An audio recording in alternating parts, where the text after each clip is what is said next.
You really think you have a chance against us, Mr. Cowboy? Hey, motherfucker. What do you like to do? Oh, I don't know. Play chess. Screw. Well, let's play chess. They give off to Jonathan Taylor. Jump cutting his way close to the goal line. He's in there. Touchdown. I-N-D-Y. Jonathan Taylor. Wheeler finds Clark from the logo. Here's Halliburton into the front court. Mishandled it, but gets a shot. Hits it. Hits it. John, I have never been better to be on the air with you here in Indianapolis, a place where so many of my dreams have come true. The Ride with JMV on 93.5 and 107.5. The Fan. No, it is so good to be back. Not only just back on the show, but on the road. Tom's Watch Bar. We're downtown. Not only am I back and feeling good, but the Pacers are back after last week being in Europe, in France, in Paris, with San Antonio. They're back at home later on tonight against Detroit. So you're kind of French, right? Detroit, the toilet. You get the Pistons and the Pacers coming up later on tonight, and I have the destination location for you. If you're going to the game, make sure you slide in here just a block away off of Illinois, Tom's Watch Bar. There are TVs everywhere, and as I always tell you, I need significant drinking partners here. I need some cocktailage, so we would love to see you not just before the game, but during the game as well. Tom's Watch Bar, we're downtown on Illinois. If you're going to the game, again, make this your destination on your way downtown. You can do a hang, then head over to the game. Maybe you can watch the game here. Yeah, whatever the case, you're not going to be without televisions. This place has the most TVs in the history of TVs. Seriously, I don't even know how many. I think 135 monitor-wise was the last time, but it is incredible. Now, inside and out, I will tell you this. You're going to see construction, but honestly, anywhere you go downtown, you're likely to see construction. My dudes out there are picking up the pace. I mean, they are after it right now to get this done. But you get around that sidewalk-wise on Illinois, just jump on in here and join us at Tom's Watch Bar for the Pistons and the Pacers coming up later on tonight. And I am happy to be back. Brian, no, thank you very much to both Brian and James for holding things down yesterday. It's kind of weird. So yesterday was not a day. If I needed to do it, I could have.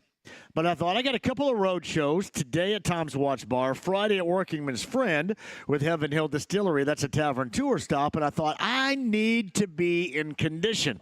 I need to be in shape.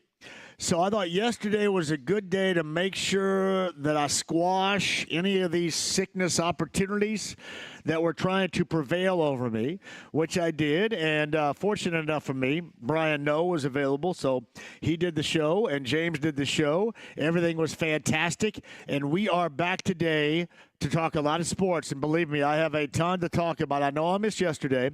Miss Butler at home, beaten by Marquette. It was a game in which in the first half they had a significant lead that they lost in the second half. In fact, unfortunately for Butler fans, I think that right now on FS2 that is being replayed. And Butler's down one at this point of the second half with 11:30 to go. You kind of know if you watched the game last night the path in which the Bulldogs have taken in a less than outstanding season for Thad Matta and Butler. Certainly in the Big East Conference. So we can discuss that. I do want to get to the Pacers. You get IU Purdue. Bobby Bucket's going to join us coming up here in the 5 o'clock hour. Bobby Riddell from the Boilermaker Radio Network will go over Purdue and IU, the stats on that, and a lot more for you before the end of the show. Kevin Bowen, per usual, is going to join us. I know that Swebo, this morning, they had a debate about who was going to be the target. The target for that veteran competition at quarterback. And while it all sounds really good, good luck with it. Let's just face it. The reason why I felt that it was okay to make a huge shift and to move on after this past season was because the spot you're going to be in right now. Now, I can understand both sides. But I've been around here long enough to know that the more and more that you wait, the more and more that you lose those that are invested in you.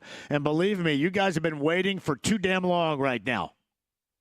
You've been waiting for too long. Like I was just talking, Dev's here, my engineer extraordinaire, and we were talking about it's been 4 years since we were able to do anything postseason-wise with the Colts. Basically, we have been regular season, and done. And that stinks. And that has, again, a profound effect on absolutely everything. It really does. So I know it affects you as fans, but it affects us as well. And I've always been, and maybe this didn't used to be me, but it certainly is now, identifying the issue and moving on from the issue. So the issue that you have right now is quarterback regime that hasn't worked. Do you believe in it? And it is a make or break. So regardless of who you end up bringing in, do I think it's going to be somebody like Sam Darnold? Absolutely not. For one, are you going to have other options out there? You're going to bring somebody in that went to the postseason, had a great regular season record, and I know how it ended, which was not well, but are you going to have other options out there to be a starter? Will Justin Fields have other options out there to be a starter? Probably so, right? As you would gather. So do you want to blank around with this? It's kind of like, to a degree, what we talked about regarding the defensive coordinator.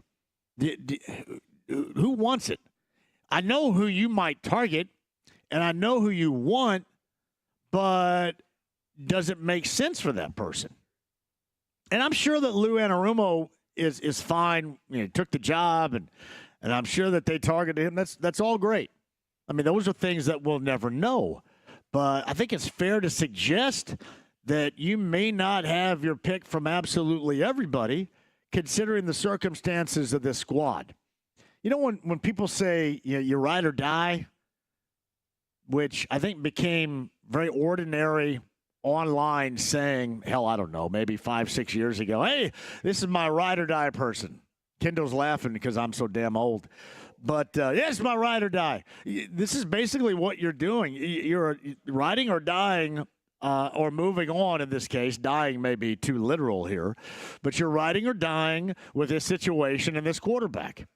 You might bring in what is casual competition, but if there is anybody that can swing in here and all of a sudden win that gig over through injury or otherwise, you're again rebooting a year in a situation that we have been through.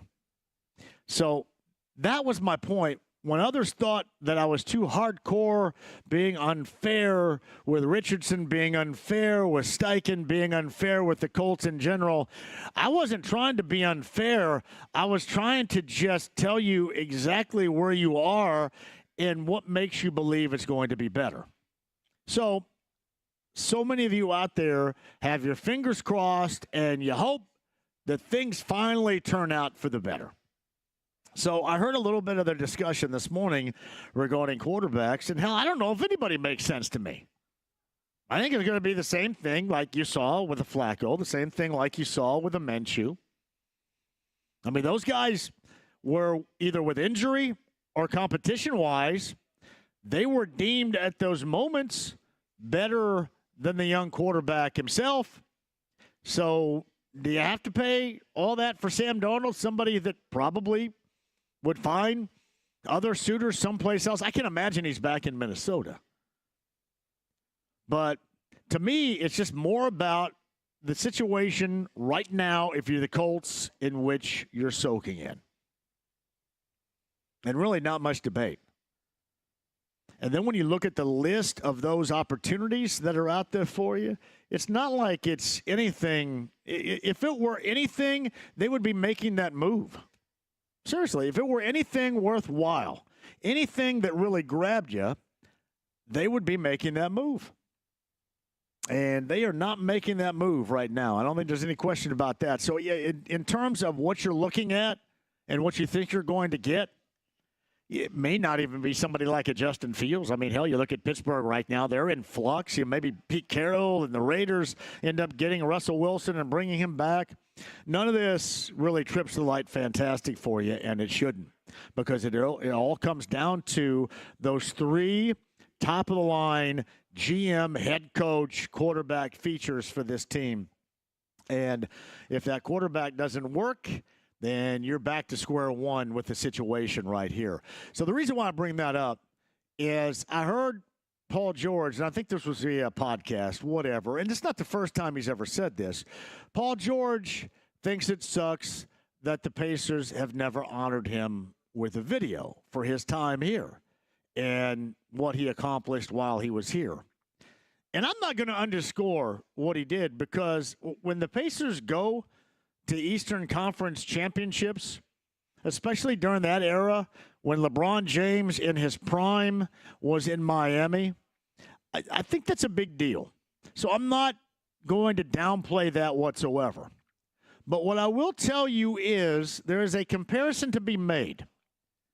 Why they haven't honored Paul George is because, for the most part, everybody around here since that point in time in the summer in which he wanted to bail on this franchise, whether you believe that the Pacers weren't doing enough for him, that was his side of the story, or whether or not he wanted to end up back in Southern California, which he called home, that's his side of the story. Whatever the case, he wanted out. And when you're a player, especially in this market, and you no longer embrace this market, then you've got issues. You have problems. People are not going to like you. People sure as hell are not going to want to celebrate you. And the moment that he leaked that out to Adrian Wojnarowski years ago, that was the moment when folks around here no longer were going to like him. He was not going to be embraced. When you're with us, you're with us. But if you're not with us, what's it going to be? You're going to be against us. Now, we have something else to play off of with this.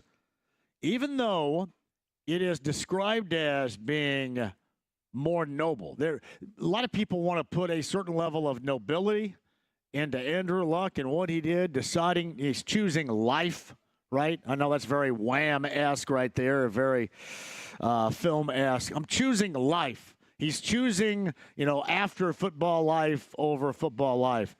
And that was never an issue with anybody around here. Maybe it was with some, but it wasn't with me. The issue was, well, wait a minute, can you choose the afterlife after football?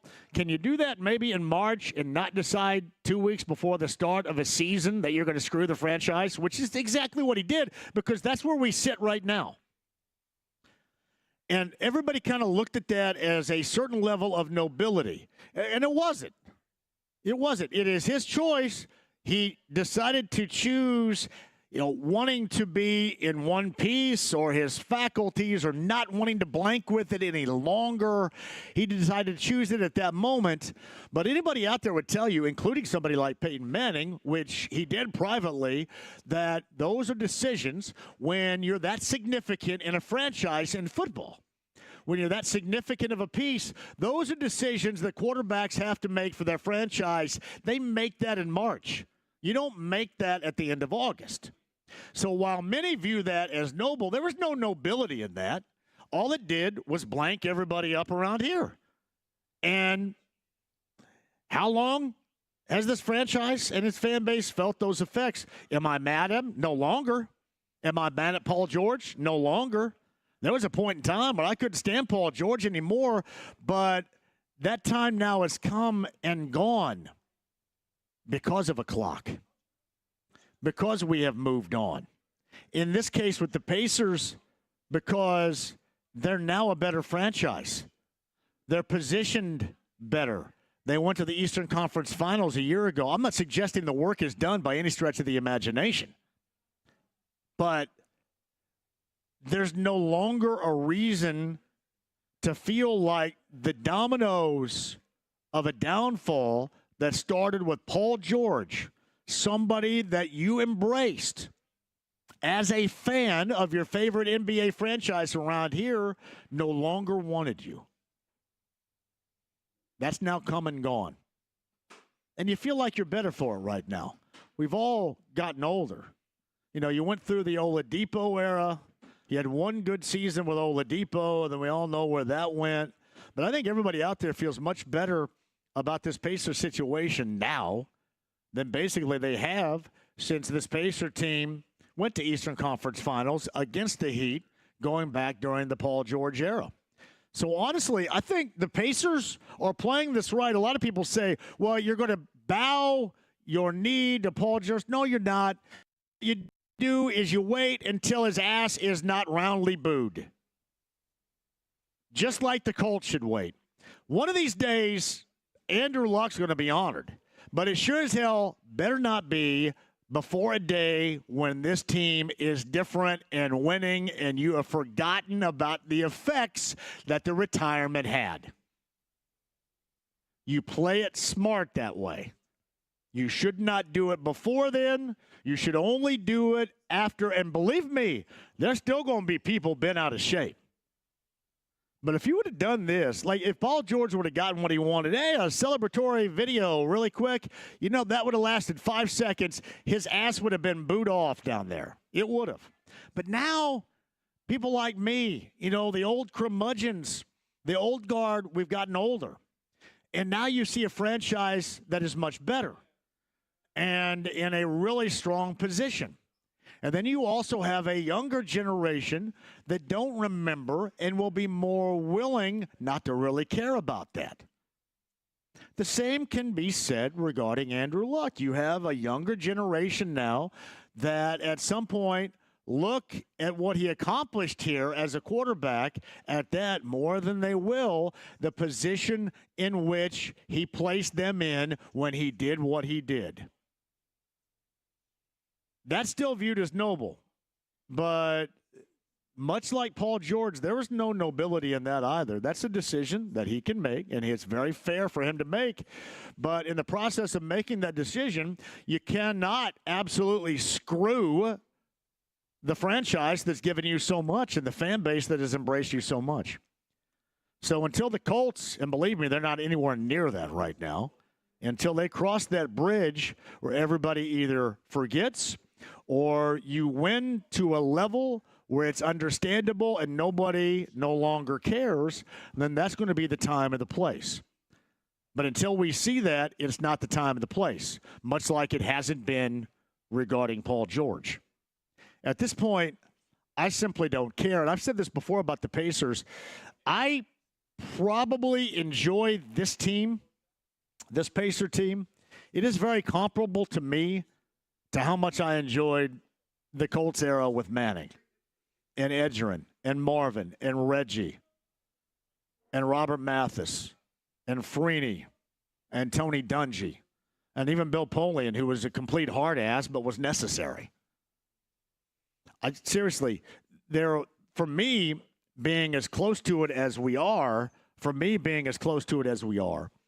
as I am all the time, I do have difference. It's one thing talking about it and enjoying watching it, but it's another to be the way that you're dealt with and just being enjoyable individuals. Like those Colts teams were just enjoyable personalities. These Pacers are very enjoyable personalities. So I hope for the best. And I mean, again, it's not a point I'm trying to make against the present-day Colts. But I like this Pacer team, and you want to see things positively happen around them. So to me, that's very similar to that of the Colts going back to that particular golden era. But there's a reason why the Pacers haven't celebrated it with a video. I mean, listen, what's a 5-minute video going to do? Nothing. But what it would have done prior to is it would have gotten the player booed. It would have gotten the franchise booed. You don't want that. You know what would happen if, right now still, if they would say, Andrew Luck's going in the Ring of Honor, there are going to be boos. Jim Irsay does not want, the Colts do not want those situations to bring on the boos. So when do you do it? One of these days they will. And as I've told you all along, is going to be once this team of this franchise, in this case, gets its head out of its rear end and starts competing at the level that they tell us they're going to compete at all the time. If and only when that is done. So if you're mad at the Pacers for kind of flipping around now and, now what you're going to do is you're going to bend the knee to Paul George. You're not bending the knee to Paul George. All right? This is something. He had good years while he was here, but he did not any longer want to be a part of this and us.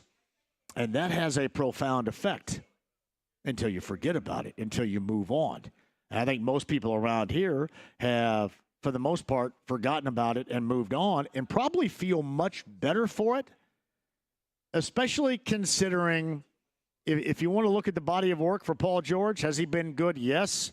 But in terms of winning, what has that done? Right. Not much. So if there's going to be a time, now is the time. But again, you compare that to that of Andrew Luck and where you are with the Colts right now. And a lot of you are going to say, well, wait a minute, I love Andrew Luck and I hate Paul George. Well, these are very similar situations. All right? I mean, one hose the other as much as each in this case. All right, we'll discuss that if you guys want. If not, that's okay. I know that others had brought this up. People brought that up to me this morning. I was right there with you. When Paul George wanted out, I thought, all right, you're taking the situation to where we waited, and then now you're evolving into a player. Now you want to bail because you want to go to Southern California because you want this and you want that, and that pisses us all off. And I'm right there with you on that. But time can heal, and it may not heal it for everybody. I'm not suggesting that there aren't going to be people out there that are never going to want this, and I completely understand it. But you don't want the majority still feeling that way when there is that recognition. And I'm not suggesting it's going to be celebration either, just recognition. Yeah, at some point it probably has to happen. And it's going to happen, and then you move on and you don't care because where we are right now, there's no harm, no foul because you trust in the Pacers here moving forward. We'll get into that. We'll get into Miles. The Miles Turner stuff is, seriously. If I got to see another Laker deal where they give away a couple of towels and maybe a seat and a jockstrap or two, I'm so sick of that. And here's the other thing I'm sick of. If you don't recognize the impact that 33 has on this team right now, well, you know what? They're not going to win a championship this year. Well, you know what? They haven't won a championship since the ABA. All right?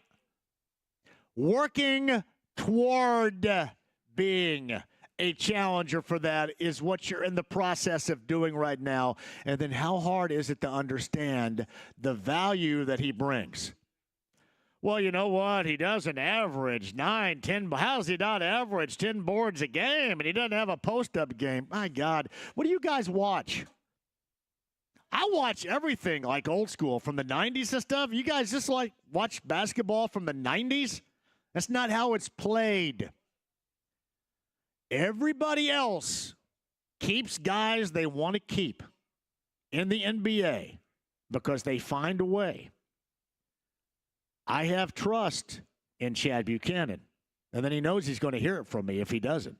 I have trust in Chad Buchanan and Kevin Pritchett to find a way, and 33 is a necessity for this team. And I would think that most of you would realize that by now, and if you don't, then please remove your head from your rear end because that's where it is. He is a necessity for this team to continue to move forward. Now, with that, I will tell you he'll probably have the worst game of all time later on tonight, and I'll get to own that coming up tomorrow. But as I said a little bit earlier today, I was doing a podcast with Darren Andrews, friend of the show here, and I said, I don't know. It's like when 33 has a good game, I hear from that, and when he has it's like I'm playing. And I'm not playing, but it's almost like I'm playing.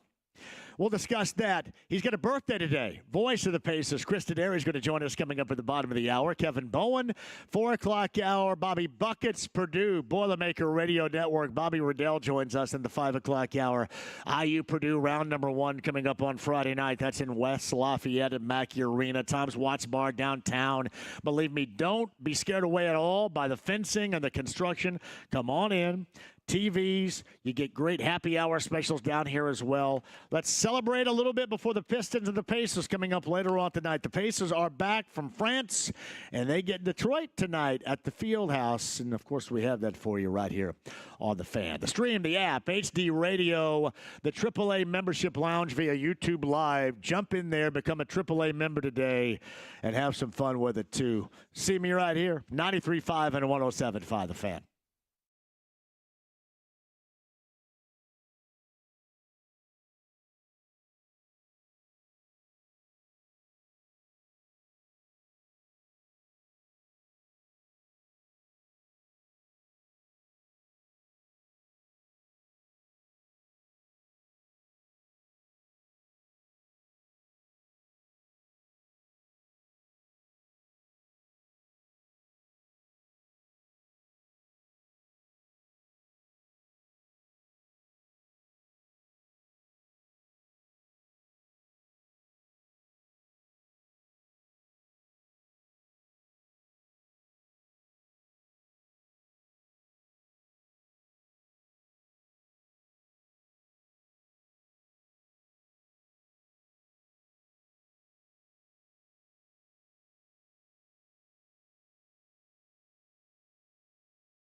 on 93.5 and 107.5. The Fan. At Tom's Watch Bar downtown, Pistons Pacers later on tonight. Pre-game at here. We'll have some cocktails together. Watch it here, whatever you want to do. But make sure you're a part of it. Tom's Watch Bar, Illinois downtown.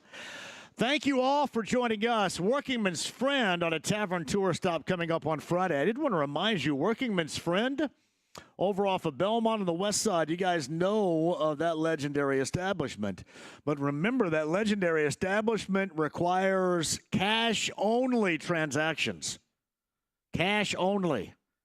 So for those of you that haven't carried cash for the past, 10 or so years, cash only coming up on Friday. Tavern Tour Stop number 1, 2025.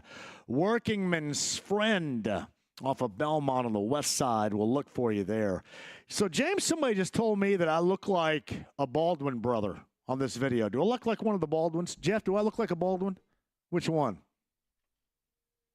Alec? Stephen Baldwin? Is he the least? Is it Alec's the most famous? Is it William or Stephen? Who's like next? William? Okay. Do I look like a Baldwin, James, on this video right here? I could see it. I'm working on my pecs. Can you tell? No. You can see the ball. Is it just because I have my hair slicked? And I may stop that. I got my hair cut. I may stop slicking it back. The slicked remember back the hair. last time I was – yeah, that's probably it. Yeah. The last time I was here, the girls told me that they wanted me to cut my hair on top really short. So I disregarded their advice and cut it the way I want, and I slicked it back once again. So that's kind of the way that we did. Speaking of which, I think Lindsay's going to slide by here at Channel 13 a little bit later on. Meantime, on the Andy Moore Automotive Group hotline, he is celebrating a birthday today. He will perpetually, however, look 35. The voice of the Pacers, Chris Denari, who joins us now on the Andy Moore Automotive Group hotline. Happy 35th, buddy. Yeah, 35 plus a lot. So 64. No, today. you got, you're 64. There's zero way. You've got like the Dick Clark stuff going. You look still in your 30s. You're fine. I'll tell you what, you were talking about gel. My wife has been down in Myrtle Beach helping take care of a couple of young grandsons. We have a 7-week-old down there and an 18-month-old. So she left on January the 4th. She's a longtime hairstylist. Nobody has cut my hair except my wife for 45 years. And my hair is super long right now for me. And so I gel it as much as I can to get it to stick in place because it's pretty wild right now. So you talk about gel. I know all about the gel. I slicked mine back. Like the last time I was here, I mentioned that Lindsay and Gina said, hey, you need to cut it short on top here and stop. And I didn't take their advice. And I tried to cut the sides myself, and then Debbie at Great Clips down in Greenwood told me that I massacred the side of it, which I probably did. So that's where I sit right now. All right, are you cool with the split? And I think it was good because as bad as last Thursday was in Paris against the Spurs, it was equally good and in this case, bad for the Spurs on Saturday. So I guess what I'm trying to say is the Pacers got payback in the fashion in which they needed to get payback on Saturday. You agree? Yeah, no question about that. You know, my longtime partner, Quinn Buckner, said he thought the first game was going to be super difficult because you had, the French fans excited to have Wemby back.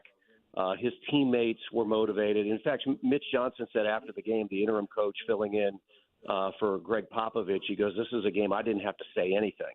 And so you knew that the first game was going to be very, very difficult. The question would be, after a loss like that, could you bounce back? And I referenced on Friday and then on Saturday on the broadcast, to me it was a lot like what the Pacers had faced in late December in Boston. They had a 2-game series at TD Garden, got blown out on Friday, and then came back with a nice win, a double-figure win on Sunday. So that's what I was hoping for, and that's what the Pacers delivered. Now, it was a very interesting game from the standpoint, John. You had a 15-point halftime lead. It was 17 early in the third quarter, and then all of a sudden you're down 1, and then Tyrese Halliburton goes on a heater and scores 16 consecutive points, hits 4 straight threes. and then the Pacers win by 38. So, no, you always want to win as many as you can, but especially after the loss on Thursday, it was a great bounce-back win. So Chris Denari celebrating a birthday and being a part of the Pacer television broadcast, the play-by-play voice on the Andy Moore Automotive Group hotline, Pistons, Pacers at the Fieldhouse. So how much of a carryover? Last time these two teams met, there was a lot of yapping going on after the game. I have maintained this, that I would guess. I know that they played in Cleveland the other night and lost, but Isaiah Stewart's probably been like holed up beneath the porch at Gainbridge Fieldhouse, kind of waiting on tonight's game a little bit, right? I mean, he seems like that type of dude. Will we see a little bit of that juice that last time we saw these two teams get together, we saw after the game? Well, I think rivalries are healthy, no question about that, and I think this can definitely become a rivalry. I mean, you look at what Detroit has done, John, through 46 games each of the last 3 years, they had a total of 26 wins. They have 23 wins this year. That's the type of job that J.B. Bickerstaff has done. And so I think this is a Detroit team that feels like they can make some noise in the postseason, whether that's the top six or more realistically getting into the play-in situation. And so, they blew the Pacers out back in November. It was a 24-point win at Gainbridge Fieldhouse. And then the Pacers responded with that win just a few games ago in Detroit. So I think that's good for the Pacers in coming back. They always say that coming back from a long West Coast road trip, that first game back is difficult. While this was only 2 games, you were across the Atlantic in Europe. And so I just think this – I like the fact that it's a Detroit team that, the Pacers and the Pistons had a few words after the game, and should be a very intense, interesting game tonight. What's Andrew Nembhard's situation? I know his status will be announced here coming up in an hour or two by Rick Carlisle, but what happened? Was it a back situation, I think is what it was with him, the reason why he's questionable? Well, and for us, having been away from the team, really not quite sure. It sort of surprised me seeing that come up on the injury list. So you're right. We'll know more when Rick Carlisle meets with the media at 5:15 tonight. I guess the good news is, he was listed as questionable, not doubtful or not out, but we'll just have to wait and see coming up in about an hour and a half. All right. Outside of the $140 they gave up last Thursday on that first game in Paris to San Antonio, this has been a remarkable turnaround in defensive prowess, and we had documented that prior to France. And, what was an 18-game stretch, they were top 5 in defense in the NBA. Give me a couple of reasons why, more times than not, you've seen it that way. And, again, excluding what we saw in that first game over in Paris against San Antonio last week, but the reason behind this uptick and a much better defensive team. Really, Chris, in effect, I didn't think they could ever reach this regardless, and they have, even with the sample size of 18. What's been the biggest reason? Yeah, 9-2 in January, the 4th best defensive rating. Over the last 20 games, the 6th best defensive rating. And so I looked at it this way, John. In the month of January, 6 of the opponents scored 105 points or less. Last year, in 17 games in January, and the Pacers were 10-7, it happened just once. So they were outscoring teams to win games last year. They're playing better defense. I think a couple of things. I think, having Nembhard back, he missed 14 games, having Shepard back, now getting Nesmith back. The Pacers are just a lot deeper, especially at that wing position. And we have seen more often than not this team pick up full court. And Rick Carlisle has said, look, we're gonna play defense until exhaustion. Pick guys up 94 feet. That doesn't happen a lot in the NBA. And so I think that's been really effective for the Pacers. And then it allows them to run as well. Teams talk about how they want to run, but most teams don't want to. And so the Pacers want to run. They want to. They force you to run and make mistakes. And then you look at, I think, 5 of the last 7 games, the Pacers have scored 20 or more fast break points. So I just think they're playing at a quicker pace, a faster pace. And a lot of times we look at offense for that, but I think they're playing at a faster pace on the defensive end as well. That is 100% accurate. I actually asked your colleague Jeremiah Johnson this on Monday. whether or not we think they should do that more, why they could not do that more. I kind of understand why, but I know that you're right. You get everybody out there wants to play at that pace, wants to play fast and get up and down, and then a lot of them realize they don't want to when they're forced into doing it, and I think that's one of the advantages the Pacers have in this case.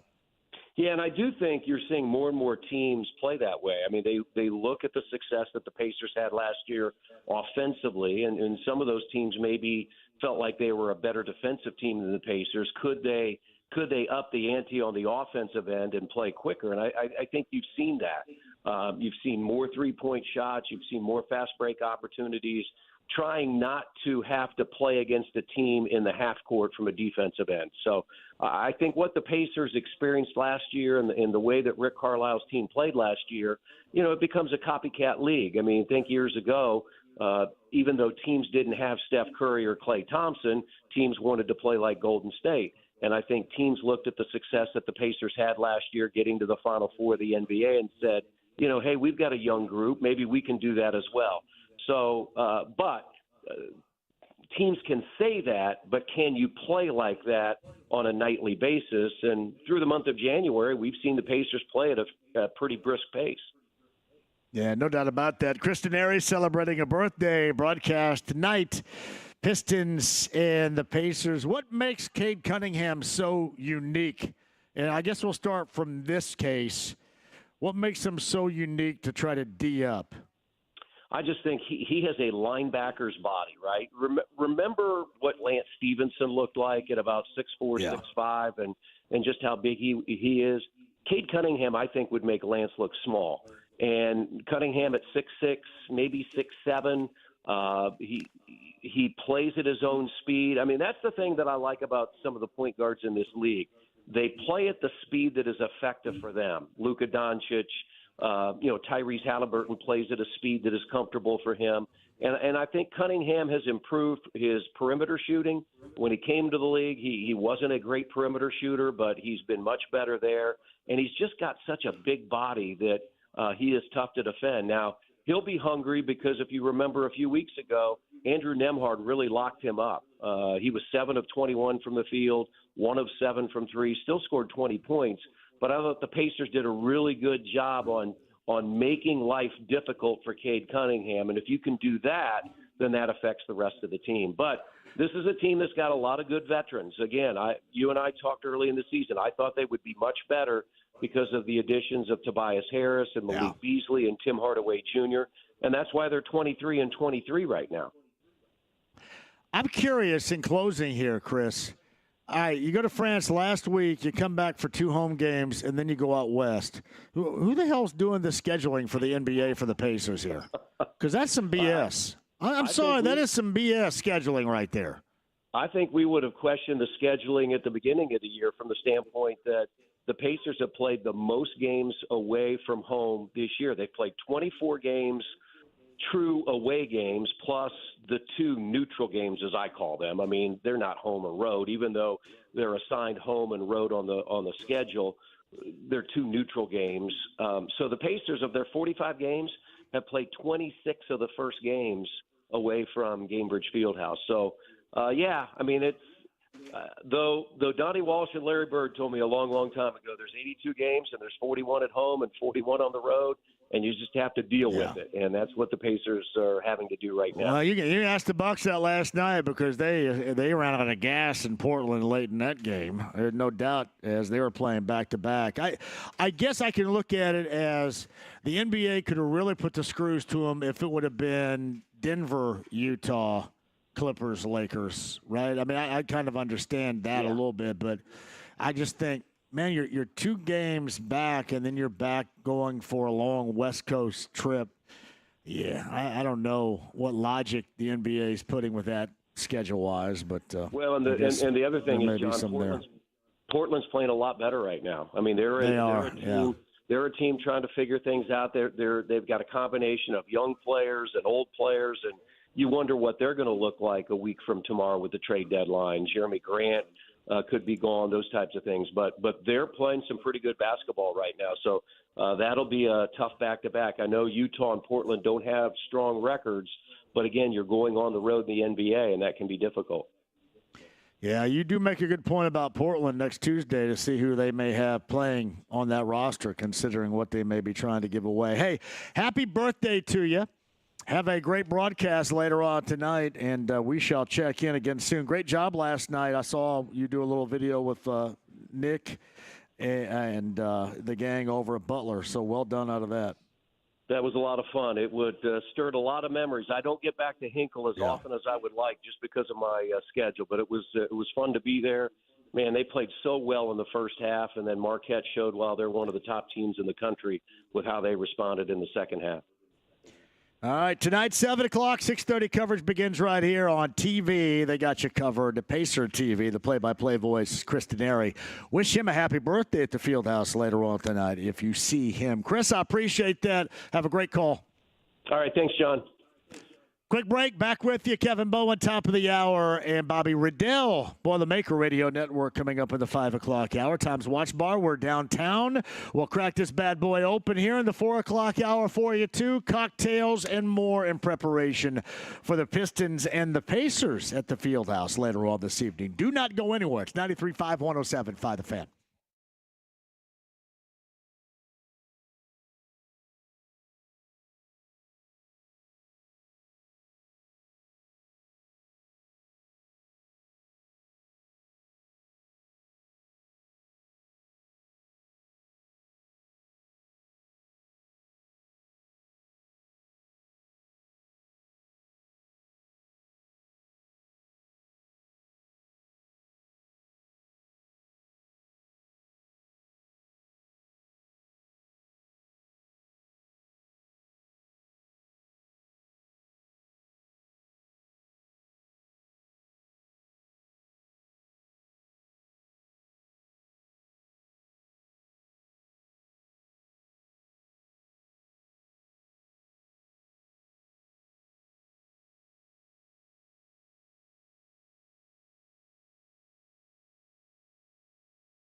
Second to get on the stool because he's under 5 feet tall. 93.5 and 107.5. The Fan.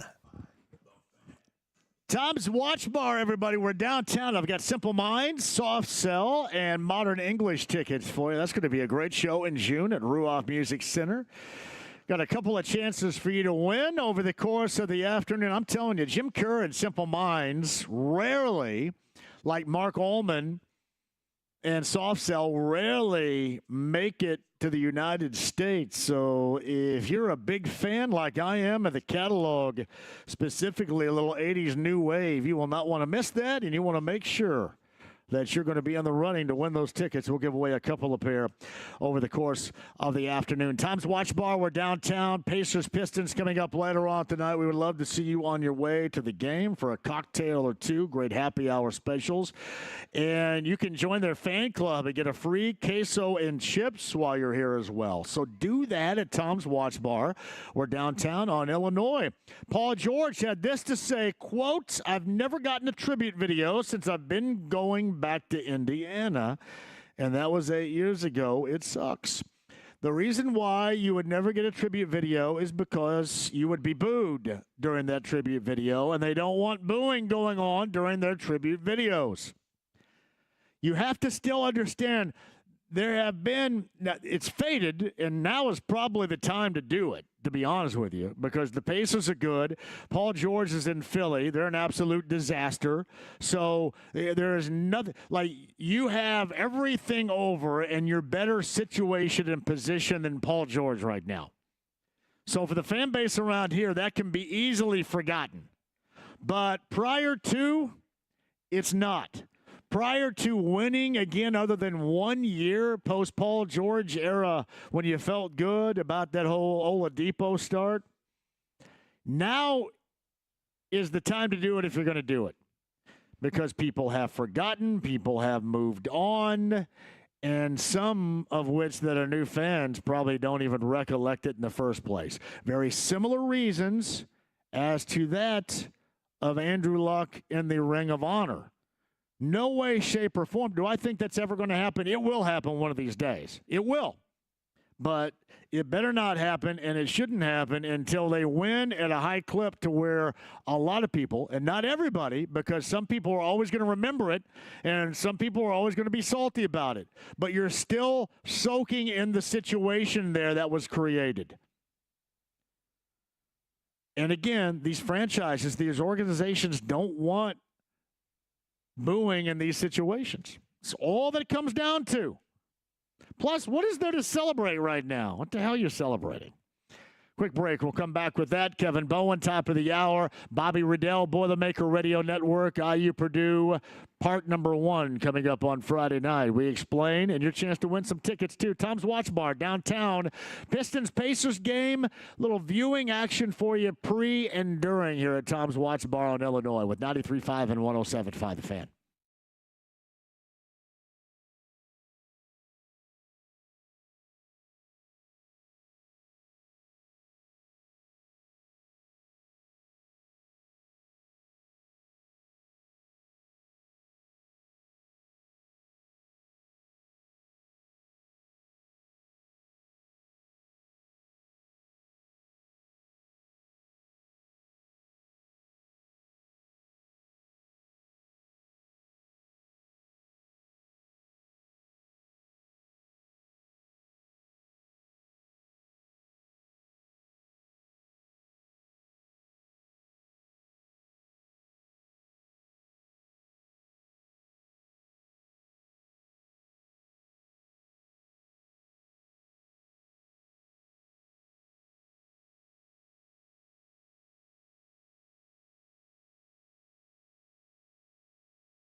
Didn't anybody knock anymore? 93.5 and 107.5. The Fan. Tom's Watch Bar, you guys are great. Tickets to give away. Simple Minds, Modern English, Soft Sell, coming up this summer in June. James back in the studio. I'm at Tom's Watch Bar downtown.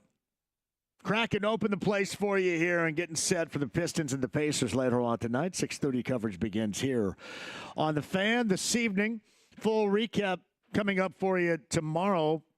2 straight, in fact.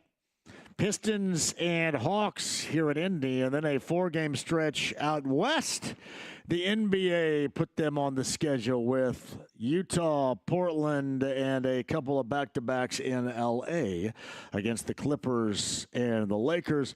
We got that. The NBA trade deadline is coming up next week. That discussion.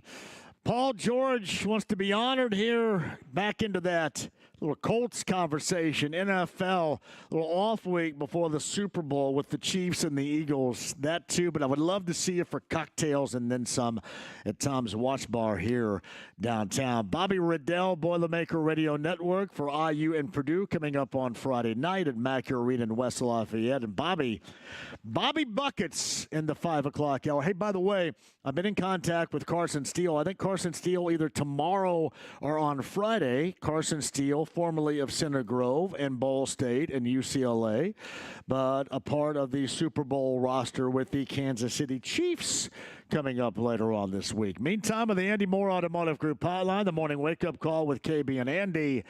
He is Kevin Bowen, who joins us now. Hello, Kev. Hello. Hey, John. How are you? So, Paul George wants a little celebratory video, I guess, right? Is that what you gather?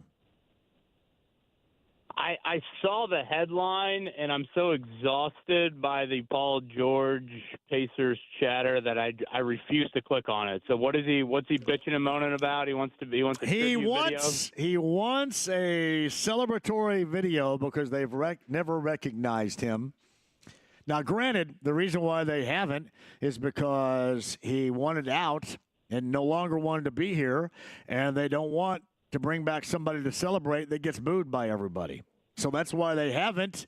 And I think if you're going to do it, moving on where he's in a much worse situation than the Pacers are right now, this certainly may be the time, or at some point here in the near future is going to be the time. But it has not prior to this, and that's the situation overall. Much like with Andrew Luck and the Colts, the Colts don't want that situation booed. The Pacers haven't wanted Paul George to be booed. Therein lies the situation as it stands. Yeah, I just find the Paul, and I've probably been more of a Paul supporter than most. I think at times people don't realize how good and how close those teams were to possibly making the NBA Finals, but boy, it's just all the whining and all the crying and everything. Sure, there'll be a time and place, Paul, where that happens, but you got to be living under a rock to not realize why that's probably not happened in his NBA career. So, yeah, we'll do some anniversary at some point. No, it's going to happen. Yeah, it will happen here. I don't know how soon it's going to happen, but it will happen. And therein lies the difference. I compared it to Andrew Luck. And, everybody kind of looks at Andrew Luck doing what he did as a very noble choice. And for the Colts and the fan base, it was far from a noble choice considering the timing. But I think the difference is here, Andrew Luck's never going to want that. And the Colts are going to do it without, Andrew Luck, begging for it. In this case, Paul George is begging for it. Yeah, I mean, in a way they're similar, and in a way they're very, very different. And I would say, judging by what Andrew Luck wants and what Paul George wants, there's probably a part of Andrew Luck that would be totally content never stepping foot inside of Lucas Oil Stadium ever again. Again, as soon as I saw the headline, I'm like, haven't we done this song and dance before? Like, let's just move on from it. And Paul's on his 5th different team since then, et cetera, et cetera. It's a bit exhausting. And that's coming from a person that, again, I think Paul as a player and where he got the organization at a time where, you desperately needed to find, some playoff footing again based off, the lingering years after the brawl. He helped provide that, and he helped spark it, and he certainly led it at a big time level, and that was pretty special. But, yeah, the whining and the crying based off how he handled the exit, there's a reason why you haven't had the 2-minute pregame video. Forcing your way out of a market that embraced you and saying, I don't want to be there anymore, and really having them have to take on, in this case, they did, and it worked out at least in the short term. And I guess you could say longer term because they ultimately end up getting Tyrese Halliburton out of it. But, yeah, they were left in a very non-enviable type of situation. And those like us that have long memories, that's probably not going to go away anytime soon. Those of the younger generation probably would be more willing to let that pass. And I'm assuming that's kind of the situation that they find themselves in right now with this, they being the Pacers. Yeah, and it probably doesn't help. I feel like every other month it's like Paul George on his podcast said he tried to lure insert player here to Indiana, Anthony Davis. And yeah. For some reason I feel like he said Reggie Jackson the other week, which he did. I don't know, maybe I kind of forget Reggie Jackson. I guess he probably averaged 20 a game with the bad teams, but that probably's not helping his cause either. Am I allowed to be not upset, but disappointed that Caitlin Clark's not going to be in the three-point shooting contest NBA All-Star Weekend? Can I be disappointed? Yeah, I think the quote of the reasoning, I don't know if that's her real feelings or her agency's feelings of like, no, I want to compete in Indy for my first three-point competition, i.e. the WNBA All-Star game coming up later this year. Yeah, that's really, that's a great quote, and that's I guess that's cool, but I don't know if you were in the building last year, John, but we went to Saturday night inside of Lucas Oil Stadium, and I thought the highlight was Sabrina Ionescu against Steph Curry. I mean, I thought that back and forth, both of them shot it great. If I'm not mistaken, I think Ionescu went on a flurry late, and that was awesome. So, selfishly, and I don't know if you're Steph and being in San Francisco, you would love, to have that moment against seemingly Caitlin Clark this year. So, I'm a little bummed by it. But, if she wants to play the Indy spin cycle on it, then I'm like, okay, carry the flag here. You can't not endorse that either. Hey, Kev, it's funny across the board here, NBA-wise, certainly WNBA-wise, Caitlin Clark's the only sure thing. So if I'm the NBA, I'm incredibly disappointed. That is really the only sure thing that you have right now. Something that is going to come with conversation and debate, but it's always going to be a sure thing. And really across the board of the NBA and in the WNBA, it's really the lone sure thing that the professional basketball world of this country has right now. So if I'm the NBA and the fan base, I'd be disappointed with that. Well, and I would argue, too, I would say that, there aren't many sure things in the all-star format across any professional sport. I mean, the NBA All-Star Game is doing what this year? They're going to do these, 4 8-man teams, and you could have Zach Edey or Trace Jackson-Davis, playing against Nikola Jokic in the All-Star Game. As wild as that sounds, obviously we've debated MLB and their handling of it and what should be at stake. Certainly, no one is, it'll draw a decent rating, but in reality, no one cares about the Pro Bowl coming up tomorrow night from a skills competition standpoint. Obviously the dunk contest has, just slowly deteriorated over the years. So, again, I go back to last year on Saturday night, and, with no local ties, I thought Steph Curry and Sabrina Ionescu, that was the highlight more than, watching Mac McClung or, even, the Pacers in the skills competition. It was like, does everybody know what's going on in the skills competition right now? So I do think that battle of the sexes, if you will, I think that can be kind of a layup for the NBA, WNBA, however you want to label it, or just all-star games in general. So, yeah, I'm a little bummed by that. It's Kevin Bowen, morning wake-up call with KB and Andy. Weekday mornings begins at 7 a.m. Monday through Friday, runs until 10. He's on the Andy Moore Automotive Group hotline. So what are we going to see later on tonight? You get the Pacers coming back from being in France, splitting 2 games against San Antonio. They get Detroit, and the last time we saw these two teams get together, the Pistons all bent out of shape at the end of the game about the way that the Pacers handled winning whatever the case, are we going to see any juice holding over from that last time out in Detroit? Yeah, I don't think it would be the wildest thing to see a little bit of that. I mean, I thought Obi Toppin in particular had some comments at practice yesterday that was, a bit eyebrow raising to me, and like, oh wow, this is there is a little bit something here.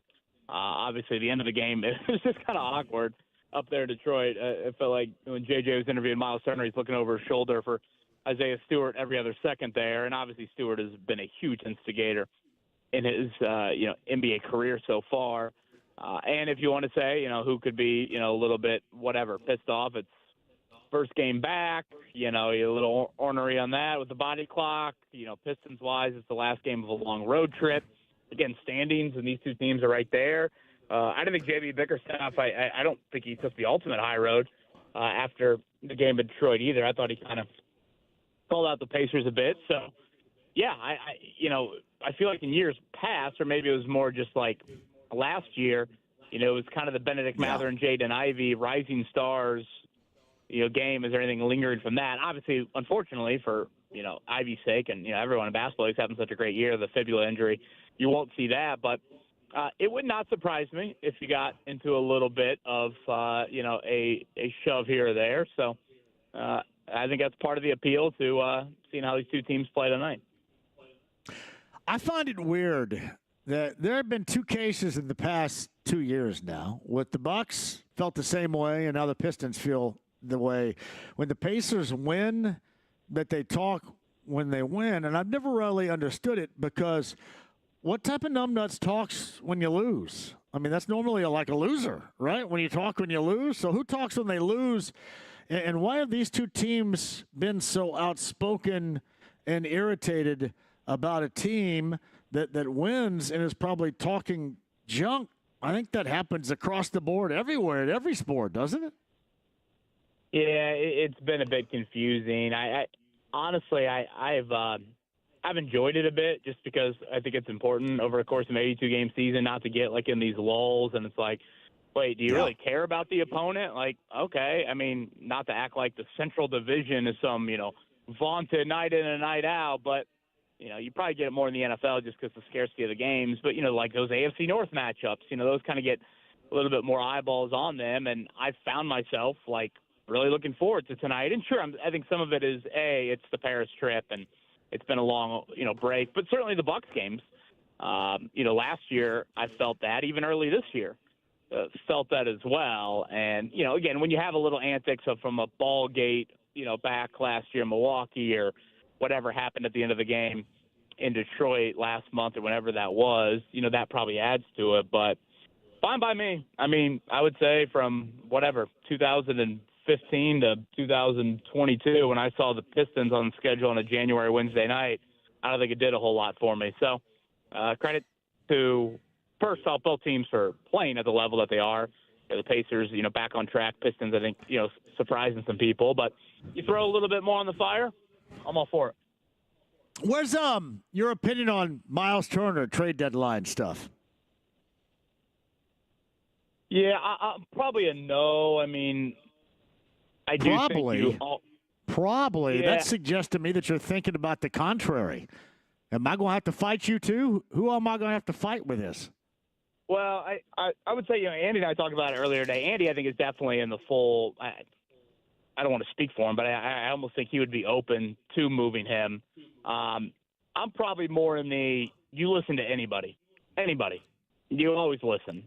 And when you're a team that only has one first-round pick in the next three drafts, when Andrew Nembhard's contract's about to go up, when Benedict Mathurin or Jarris Walker down the road, they're about to go up, and you've never really flirted with the luxury tax at all, you'd be foolish not to listen. Now, I mean, what the hell would the center position look like without him? And you could make the argument this has been the best part of his NBA career, him and Tyrese Halliburton and that duo. So I'm a big you listen to everything. Again, I don't see anything that all of a sudden would be like, well, if you do this, then, this would be your center and, this and like that to me doesn't really seem like a reasonable plan B, plan C, however you want to look at it. So I probably am in the just extend him and do it this offseason. But at the same time, you can't get fleeced. and Miles doesn't strike me as one that would do that, but that would be the one danger of, does he look at this and think, hey, this is the last payday of his career, and is that kind of the route that he wants to go down? Can we all understand that at least every reported or rumored deal that we have seen that revolves around Miles is one that screws the Pacers? I mean, it's a rite of passage. Everybody else is supposed to get better and to fulfill their needs, and then, hey, it's the Pacers of the NBA, so go ahead and screw them. That should bug everybody around here. And to me, also the lack of recognition for what is necessary. People always say, well, you know, the Pacers aren't winning the title this year. Well, they haven't won a title since the ABA, no blank. All right? But you do want to maintain and certainly grow, and you don't want to get worse. That's exactly what they would do if they did something stupid like this. And for anybody that would advocate that, I have to question whether or not they know their ass from a hole in the ground regarding basketball, Kev, honestly. With this team, how basketball is played at this level right now, especially with the bigs, I don't get it. Yeah, I think the question becomes this. If you do extend him, is this your core moving forward? Is this it? Does that eliminate any other notable, substantial move? And are you winning it all with this core, if that is your goal, or getting back to the Eastern Conference Finals or making the NBA championship? However you want to define that. Because, again, you don't have, first-round picks coming up to attach to deals. Do you look at it and say, well, you'll move Mathurin or Walker? Yeah, I think that's where probably a lot of people point to, of like, you'll do one of that, and that's where you'll try to improve. Again, probably why I wouldn't do it is because, unlike moving a Mathurin or a Walker, I don't think you have really anybody else. I mean, again, I've been thoroughly impressed by Thomas Bryant, but at this point, Thomas Bryant is probably who he is in the NBA. You don't really have any other option whatsoever on your roster. If, whatever, this was 3 or 4 years ago or 5 years ago now, whenever that trade happened, and you're debating Sabonis and Turner, that made sense because, you obviously had another option, i.e. move Sabonis, you have Turner, or move Turner, you have Sabonis, that still you could, get by at that position. So, again, I don't think I do it. I think Miles deserves a ton of credit for, how he's handled everything. His career is seemingly continuing to kind of get better at this point, where maybe a lot of guys wouldn't see that year 9, year 10, and certainly Tyrese deserves a ton of credit for that. But that also is important. But given the state of the franchise, I still think you listen to everything. You never know what's going to pop up. And is this the core that's going to win you a title or get you to that, brink of it? That is the question you have to have, because if you were to extend him, I don't think financially you'd be doing anything of substance, notable nature here moving forward. And you would have a lot of money tied up in, a 30-year-old center and a 32-year-old four-man. So that would be a question I think you have to acknowledge. Well, and again, I think the question's already been answered, has it not? When they did that with Siakam, when they went out and got Siakam, extended him, and did the same with Halliburton. I mean, doesn't that, with those two moves alone, lead you to believe that they're in full confidence that this is the core they want moving forward to win? I think it's less to do with Miles and more to do with the prior moves to this point. Yeah, I feel like with, I don't know, most of these teams right now, you kind of see 3 moves. And if you want to look at the Pacers, Halliburton, Siakam, and then what's the third? Is there a third? I think that's kind of how you see teams made up.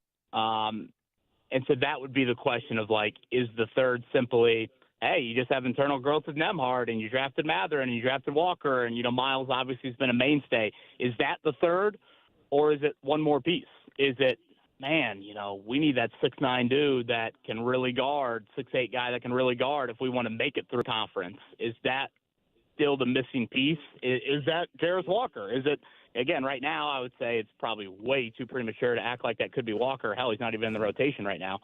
So that, I think, is the lingering question of ultimately what is the best looking trio, if you will. And again, I think can be a bit overblown, but what's that additional move? Because if it's extend Turner, I think it takes you away from making that one more move. If you don't, maybe it offers you a little bit more flexibility. But if you don't, you've got a massive hole at center with a guy that modern-day centers, they're going to look like Turner. They're going to look like, that's how people are going to start to look. Khalil Ware has had, a really nice last couple of weeks. Like, again, that ability to stretch the floor a little bit and block shots, that's generally what it's going to look like. And obviously that's what Halliburton wants, and that's what Siakam wants. And so I think at the end of the day, that's probably the move they'll go. I just think you look at a team like Boston, and the two dudes at the top of the list have to be like Tatum and Brown. And then you have to fall into, you have to have supporting guys, but you also have to fall into somebody that just out of nowhere plays at a level in which you didn't believe. And I know people are going to look at Holiday, how they brought him in. But remember, they were done with him in Milwaukee, and they look back on that and probably wonder why they ever did that. But, a guy like Derek White, you just kind of fall into, and he evolves because of the high levels in which the two other guys have reached into the type of player that he is. I think that is more with the core of your group what has to happen than just going out and hard targeting guys because you think that ultimately I think sometimes you have what you need and you don't really realize it, Kev, until it's gone, if that makes sense. And I felt that's how the Bucks probably felt about Holiday. And, you also have to fall into it. And the Celtics, because of the talent and because of good decisions, have kind of fallen into that a little bit. Yeah, I think, in a way, you could make the case, and it's credit to Kevin Pritchard. Did he not hard target Tyrese Halliburton and Pascal Siakam? Those were, I think, there's deals no question. Yes. Obviously Halliburton started it all, and Siakam's name had been floated around, and him and Anunoby, and what exactly was that going to look like exiting Toronto? I would say this. I'd say on Turner's end, again, I think you bring him back, but boy, it just puts so much pressure on Mathurin and or Walker to be that guy for you, because at some point you have to have that piece too. Like, I just don't think NBA teams can win a title without the 6'7", 6'8" guy that can give you, first off, great scoring on one end, but probably more importantly, if you're going to go through Tatum and Brown in the East, can provide that element to you defensively. And, that's not even factoring in whatever, guarding Giannis in a series. And obviously that was a break for the Pacers last year and not having to deal with him. So that to me remains the ultimate mystery of, do they still think it's internal, or do they feel like that's something that they have to go out and get? And again, right now, I think Matherin's had a nice season. Walker, I think it's been a step in the right direction, but you can't act like he all of a sudden is some, absolute must, piece for you. He hasn't shown. Again, right now it's Ben Shepherd playing minutes. Kev, are you still there? You kind of project it out 3 to 5 years. There you go. You cut out just for a second. I didn't want to, we got to run here. I didn't want to close with this. Is you selected both Mathurin and Walker in positions to where that's what you expected, right? Then the transition and the types of players that you're describing right here. So do we not is there a lack of belief in either one of these guys as to why somebody might be ready to go ahead and send somebody packing that's so crucial in this winning situation here, or as a non-believer here? Because that's where you drafted these guys with that in mind. That's why you made them high selections, right? So why wouldn't you believe that? Well, I think Walker is more the unknown. I think Mathurin has proven himself. He obviously can play at a very high level in this league. The question would become, again, do you feel like the fit is absolutely perfect here? That's probably the one with Mathurin. He can score. There's no debating that. He can score at a very high level. Walker, I think, falls into the unknown of, again, right now you would say it's no. Some would say, hey, look, is he even 21 years old yet? Are you going to write him off? There's plenty of stories. Hell, you could probably look at Paul George's first couple of years where they got off the slower starts, and then boom, he started to flourish at more and more of a level. So that's the awkward nature to having a top 10 pick, and then all of a sudden the Pacers won. It's like you haven't really had a chance, I think, to give Walker this consistent run to see what you have. I mean, in the NBA life, a year and a half, which that's Walker's career so far, is so young, particularly for a 19-year-old when he was drafted. So that's a lot of projecting, and that's a lot of hope and belief and all of that to define a label on him for that. So, again, right now, I would say the answer would be no. But I also can sit here and say, hey, this isn't, the NFL where you play in college for 3 years, and for the most part, you're pretty ready-made. The NBA is just different, and there's so many stories you can point to where you look at guys 1-2 years in, even longer than that, and then all of a sudden they start to flourish, really. I mean, we just talked about Turner. I mean, Turner's playing the best stretch of his career, and it's year 9 and year 10. Look at his numbers at Texas. It's just crazy how guys can develop at the NBA level. So that's why Kevin Pritchard, Chad Buchanan and company, they make the big bucks to try and project that moving forward. Morning wake-up call with KB and Andy. Weekday morning, 7 until 10 a.m. Kevin Bowen's on the Andy Moore Automotive Group hotline. Kev, I appreciate that, man. Enjoy the game later on tonight. All right, John. Enjoy Tom's. You got it. Tom's Watch Bar, location downtown. Hopefully we will see you here on your way to the Pistons-Pacers game. If not, you can watch the game here. Great food, happy hour specials, across the board, cocktails, and more. Location, destination on Friday. I'll explain. We got tickets to give away as well. Another explanation. Back to the Colts and IU Purdue Part 1 happens on Friday. Bobby Riddell of the Boilermaker Radio Network. Bobby Buckets joins us coming up at 5 to give you a bit of a preview and discussion. That and more coming up. Tom's Watch Bar downtown, the AAA Membership Lounge via YouTube Live. Thank you for joining us there. 93.5 and 107.5 The Fan.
The Ride with JMV. Have you ever killed anyone?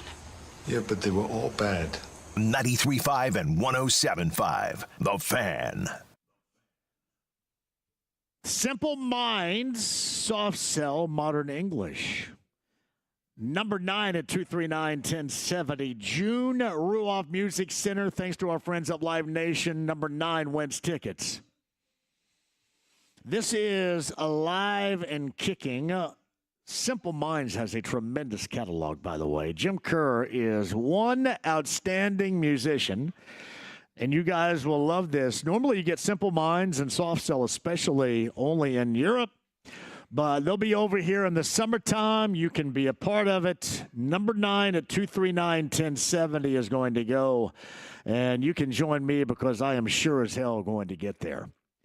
So here's what happens when trying to explain the whole tribute video stuff with Paul George. When you say you want out, I no longer want to be a part of a place, and in the process, you screw everybody involved. Your trade value gets flushed right down the crapper. And then, in the media or in podcast, you talk junk about those who are still here. That's not a ringing endorsement for you to get a lot of tribute videos. Now, I will say this. I think, I was never, after that, a fan. Now, I probably have moved on more now as an older fan as most because I like this team a great deal. But he's still going to get booed. That would still get booed. Just like with Andrew Luck, one of these days he gets in the Ring of Honor, he's going to get booed by some too, but just not by the majority. That's why there have not been any tribute videos. Because the winning and the success has been fleeting. And then time and winning, and especially winning over time, would prevail into healing a lot of those wounds. But this is the case where somebody wanted to bail and then left a really tough path to try to navigate with such demands. So, of course, you're not going to be embraced. I no longer want to be there. I want to be someplace else. You are not going to be embraced. And that's something that evidently Paul George has never understood. Like, am I a hater? No. Would I be? Yeah, probably. No. But there'll be a lot of people that would. I'm assuming at some point that's still going to happen, though. I don't even know. I guess a part of me would understand why, especially knowing Paul George from these videos and podcasts he put out there, it feels like he's fairly needy in this capacity. But the one thing, I guess, as a fan of the Pacers right now, I mean, you just heard that debate Kevin and I had regarding the state of the Pacers. It's so much of a better position. Look at the position that he's in, a absolute ruin position in Philly right now. And all these choices, they haven't led to anything better, I guess, other than his satisfaction. But I'm assuming at some point the Pacers will bend that knee and end up giving him a 5-minute or less video about it. But, yeah, there's still going to be some that are going to boo because that's just what happens when you decide you no longer want to be a part of something and you leave in your wake a great deal of ruin. And at the time, people crossed their fingers and hoped they could get out of it, and the Pacers were able to navigate it. But still, it was tough considering what you represented for a franchise. So I don't know why you think you're going to get roses, why you haven't in the past, and why you still probably would get some boos in the present or in the future when that does take place. 239-1070 is the number. If you guys want to respond to it, you can. And Todd is up first today. Todd, welcome to the show. How are you? Hi, John. As normal, I zigzag a little bit here, but I've been in the new Big Red store, not to be a shill. It's great. It's fabulous. So It is. Yeah, it is. I'm glad you liked that at 106 in college in Carmel, Greg. Thank you. I call it home place, but yes, it's it's Carmel. Yeah, so that, and then soft sell. I consider to be a one-hit wonder, but maybe I'm off base. I only They have European hits. There's a song called Sex Dwarf I like a great deal. That kind of funny as a title, but yeah, I mean they are. What's funny about Soft Cell? That's a remake, Tainted Love, and I think they were told at the time in 1981, if there's not a hit here, we're dropping you, and that ended up being a generational from the 1980s hit, did Tainted Love. So I would agree. It's just you never get a chance to see Soft Cell perform in the United States, and if you're an 80s fan of that genre of music like I am, that would have to be a must because there is no guarantee you will ever see them again. Much like Simple Minds and Jim Kerr, they don't frequent the United States as well. So I would advise you go check them out and enjoy. It's going to be a fun night. So my real commentary is on Paul George, which you brought up. This, as Swebo would say, this is July radio, but yes, nonetheless. And my question, I'm going to give you some preamble here, but my question would be ultimately whether or not Paul George is a Hall of Famer if he's going to be in Springfield. But when I started thinking about this, Hall of Fames are so weird. You can be a session player for Steely Dan, and you might be in the Music Hall of Fame. You could be a great baseball player, and there's some 98-year-old in Newport, Maine, that doesn't vote for you, and you're not in the Baseball Hall of Fame. Hall of Fames are all over the place. I'm curious.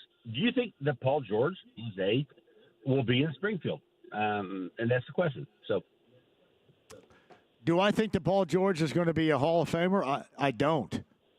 But that doesn't mean – I mean, it seems like every year it becomes – I'll put it in this case because it does seem like it gets watered down and they take – so I'm not suggesting my point is accurate. So I could see where one of these days he might be because of the numbers in which he's put up. But I would sit here and tell you right now, I wouldn't immediately think about him at that level. I don't think, nor would anybody else, whether you're, a fan of OKC or the Pacers or the Clippers or wherever.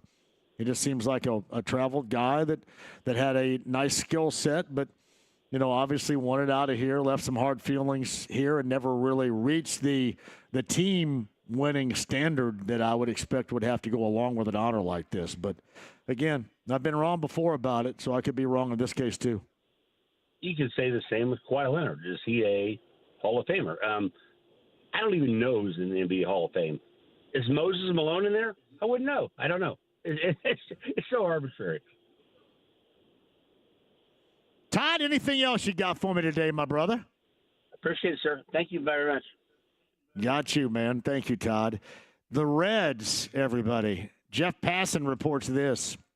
The Reds are finalizing a trade to acquire left-handed reliever Taylor Rogers from the Giants. That according to Jeff Passan. Rogers, 34, owed $12 million this season and adds a late-inning arm to the Reds' bullpen. So Taylor Rogers, formerly of the Giants, being traded to the Reds. We were talking to Lance McAllister about the lack of Reds moves. Now, it was more in the case of the Reds getting a bat or two implemented into this lineup coming up for 2025. But a reliever from the bullpen.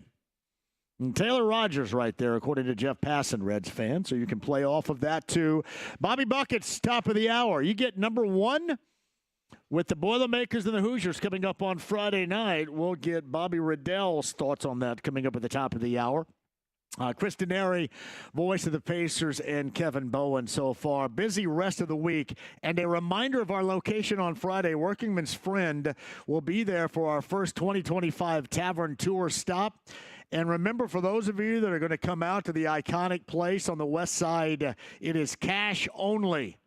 So remember that. Cash only Friday at Workingman's Friend. Tavern Tour Stop number 1. Me, Brent Halverson, Romy's going to be there, and hopefully a lot of you as well coming up on Friday. Tavern Tour Stop at the Workingman's Friend.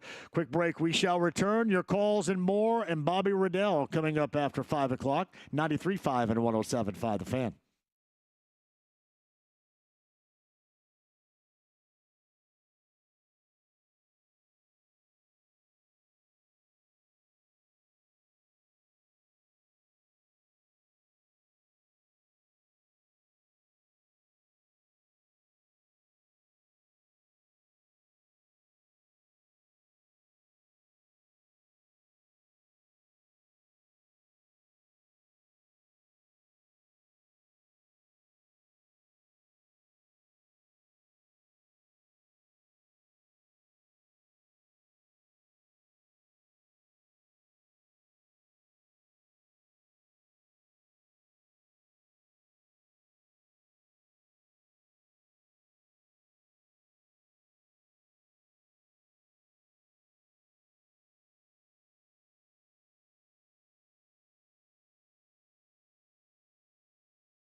We're waiting.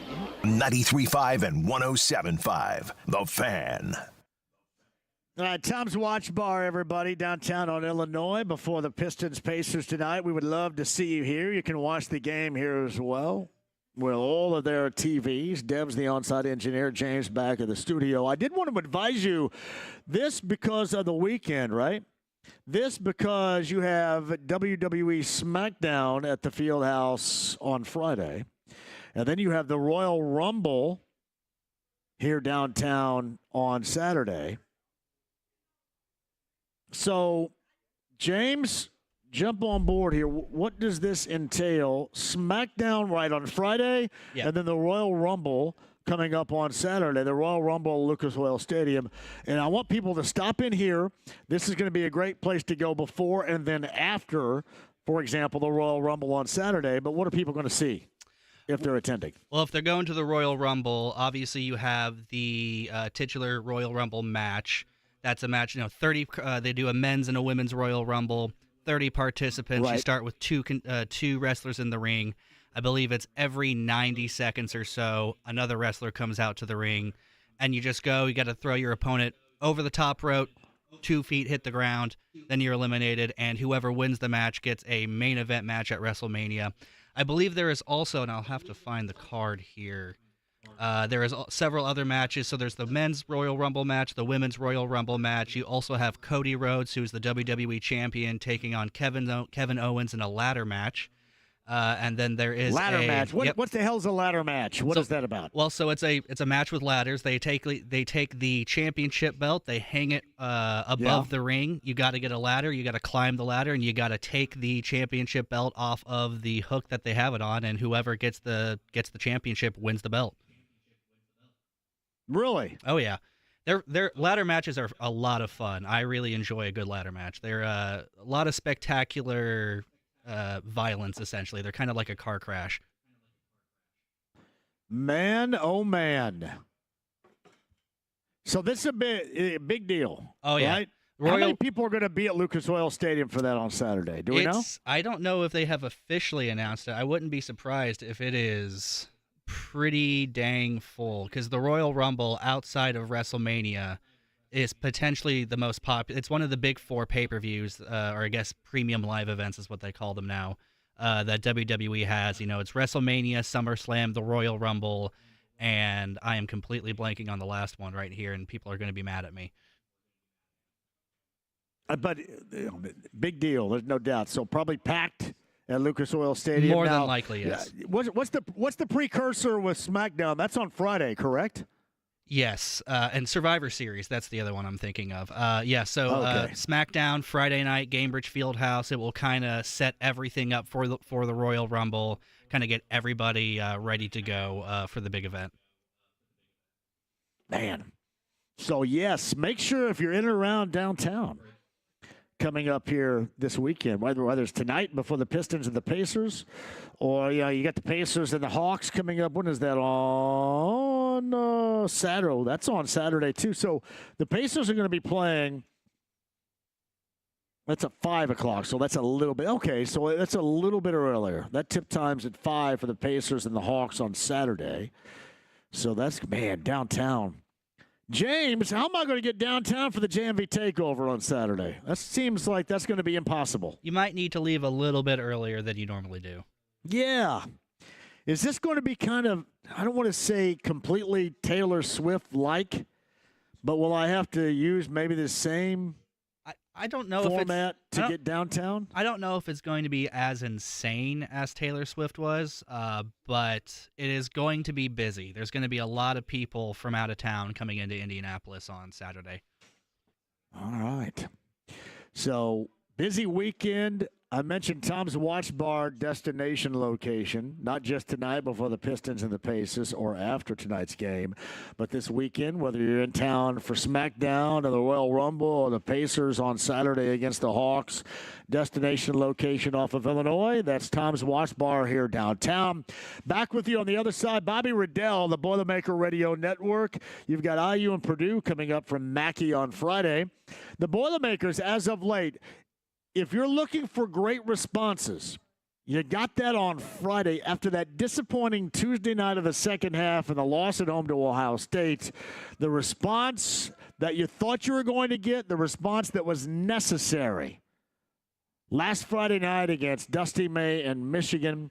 We'll play off of that with Bobby Riddell coming up on the other side. Your chance to win Simple Minds, Soft Sell, and Modern English tickets as well coming up this summer, Ruoff Music Center. 5 o'clock hours. We're live from Tom's Wash Bar downtown. AAA Membership Lounge via YouTube Live, 93.5 and 107.5 The Fan.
Any special message for all the kids watching at home?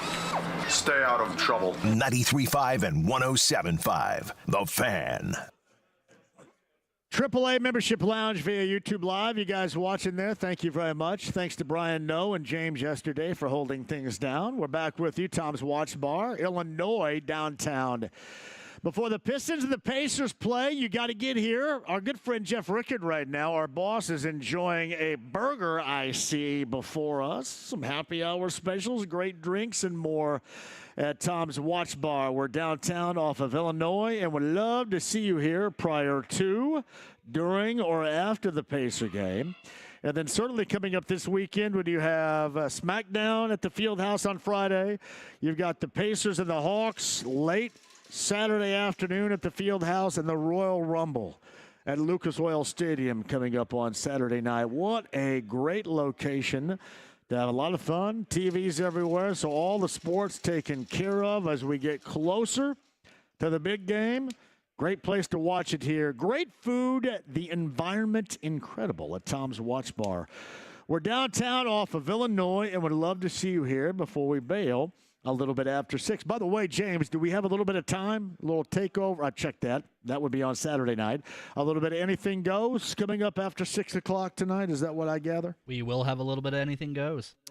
All right, a little time on the clock for Anything Goes coming up here at the top of the hour. In the meantime, every place we've been, Pacers, Pistons tonight, you get a little conversation regarding the Colts earlier, to the Paul George words about the lack of a video pat on the back, that and more at 239-1070 from you guys. But on the Andy Moore Automotive Group hotline for the Boilermaker Radio Network. Big-time college tilt coming up on Friday. The rivalry is back between IU and Purdue at Mackey Arena in West Lafayette. Joining us to talk about that from the Boilermaker Radio Network, Bobby Rell. Bobby Buckets joins us now. Hello, Bobby. How are you? Hey, JMV. I'm doing great. It's Purdue IU week, so that's always an exciting time. It is. Have you? I want to get to the Boilermakers and their response last Friday night with you in just a second, because that was impressive. But have you had time to gather thoughts on IU? Because we talk about IU here often, at least we do, without you. And I'm curious your thoughts, because Rayfeld Davis, somebody you know really well, was on last week and had mentioned how Mike Woodson shouldn't be taking all the heat. This is on the players. And while I understand where he's coming from on this would seem to be much too talented of a team to at times go through situations and play down to the level in which we have seen. What do you make of this IU team as to why we've seen them so frequently play down to the level much below the talent that I think we all see in them? Yeah, it's a great question for sure. I mean, this IU team, it feels, unfortunately from an IU standpoint, kind of similar to some of the issues they've had over the last, 5 to 10 years or so. Right. Regarding, kind of teams that have on paper, and this is my vantage point, but teams on paper that have a lot of individual talent, but the pieces and the roster construction as far as how it comes together to, play at a high level consistently don't seem to be there, as far as just how the pieces of the puzzle fit together. And obviously from an outside shooting standpoint, that's an area where they've really struggled over the last 5 to 10 years, it feels like. And I don't know, obviously from a recruiting standpoint, if that's maybe not been a priority, or if maybe they've just, struck out on some guys that they really wanted and then had to get, the backup plans that don't turn out as good. But it's definitely been, something that, when I look at this team, just like in recent years, I feel like not enough outside shooting. And then, they certainly play a style that over the last handful of years with multiple bigs that aren't great shooters and don't space the floor. And, we're seeing something like that at Purdue this year. Purdue traditionally has had more of a power forward that can shoot, but this year Purdue with this Caleb First, Kaufman, Red lineup is going with more of that two bigs. Neither one of those guys is an outside shooter, but what Purdue has going for it this year that IU hasn't had in recent years is Purdue has Braden Smith running the show and some other talented guards as well who are dynamic shooters and can make plays off the bounce. And, I think we saw a couple years ago with IU, especially when they came into Mackey with Jalen Hood-Schifino, they had two bigs that couldn't shoot with Grace Thompson or Trace Jackson-Davis. But Jalen Hood-Schifino, when he played at a high level, he was able to cover up some of their maybe lack of outside shooting from a front court standpoint and some of the lack of spacing because he was so dynamic.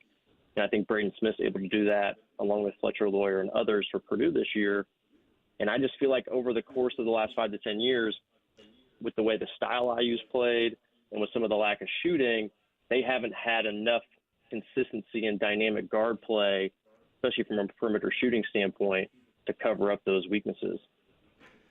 Tom's Watch Bar, we're downtown. Bobby Riddell joins us from the Boilermaker Radio Network on the Andy Moore Automotive Group hotline. You do have IU Purdue coming up from Mackey Arena in West Lafayette. 8 o'clock, that start coming up on Friday night. That is a Friday night prime time affair, certainly television-wise. Would you agree with me, though? I mean, the talent level for IU is always there. The one thing that stands out, besides I thought what you accurately just described, is a team that is without proper recognition more times than not. Going under screens when you have a shooter that's either hot or a good shooter, you should be going over. Recognizing when you have mismatches, things of that nature, stuff that you should, be seeing, you should recognize at this point in time during the season that you don't. And I think this has been a product for a similar number of years with this program as what you described, some of those other faults in this case we have seen with this IU basketball program. Yeah, I mean, I would agree. I think, some of that stuff I touched on was definitely from an offensive standpoint earlier, but from a defensive standpoint, you make some good points as well. I mean, obviously every team's going to have their own scheme and scouting reports and things of that nature as they go into each game. And maybe this Indiana team, for whatever reason, is having a hard time taking that scouting report stuff and implementing it in the game. And like you said, from a recognition and awareness standpoint, that's, a combination of the players and the coaches, right, to get the guys on the same page and understand personnel. I mean, personnel is such a critical thing that they always say KYP, know your personnel. That's just such a critical thing from a defensive standpoint because, if you're guarding a guy who's a shooter versus a non-shooter, your responsibilities change, especially from, a help side defense standpoint or how you guard a screen, off ball versus on ball, all those sorts of things. You have to be completely locked into, the different individual you're guarding, whatever from game to game, what sort of defensive concepts, your team's trying to run.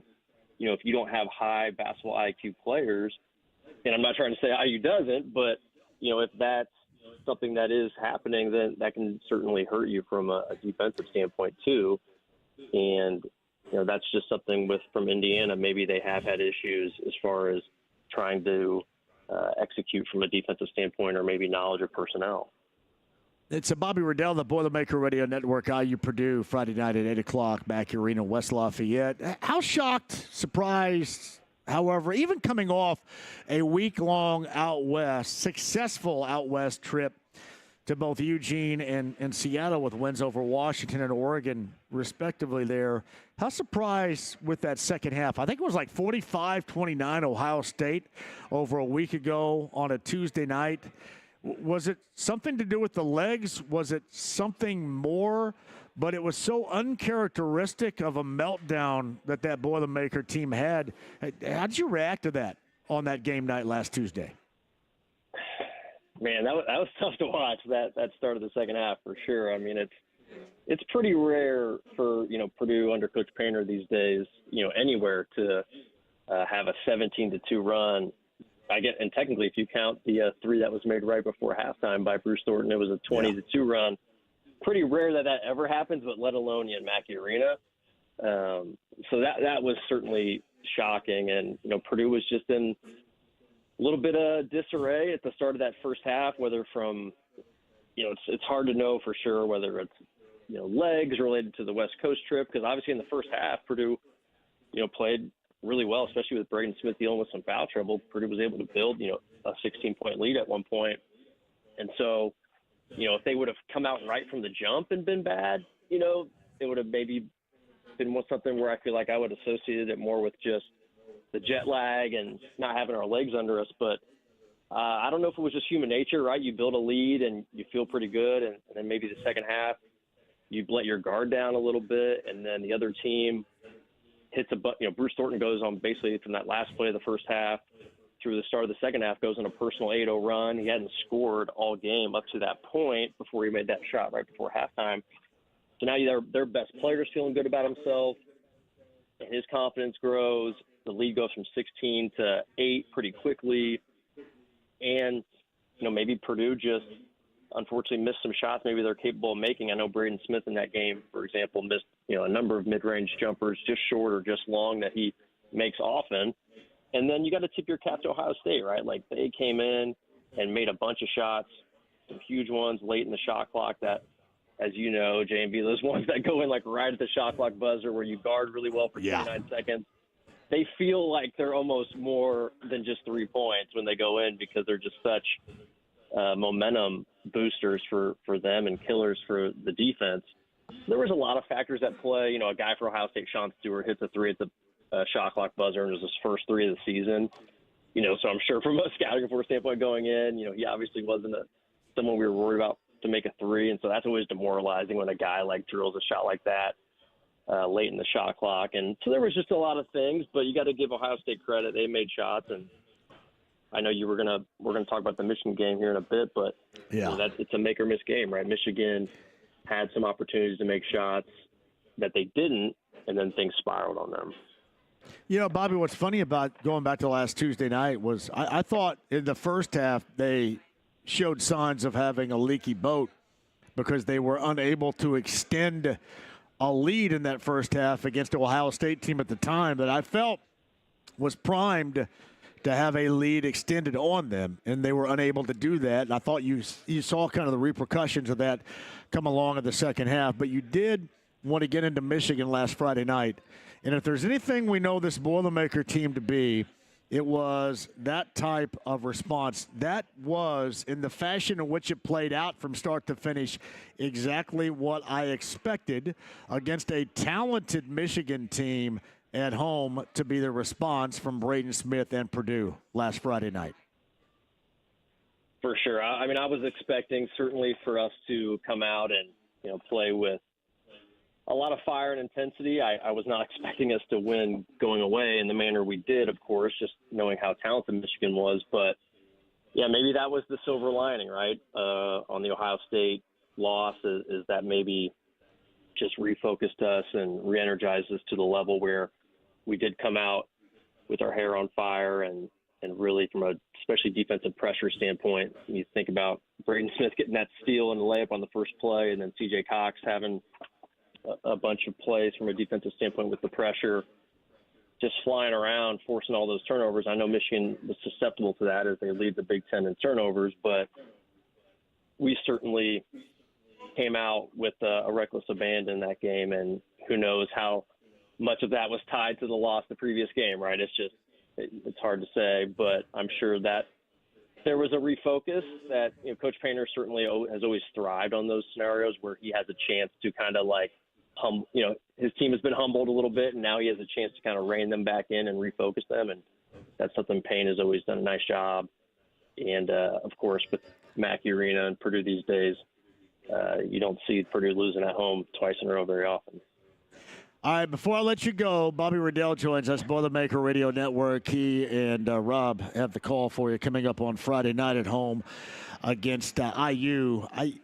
One guy that you can target for Purdue that has played better than what you expected, and it's necessary for that level of play to continue. Who you got?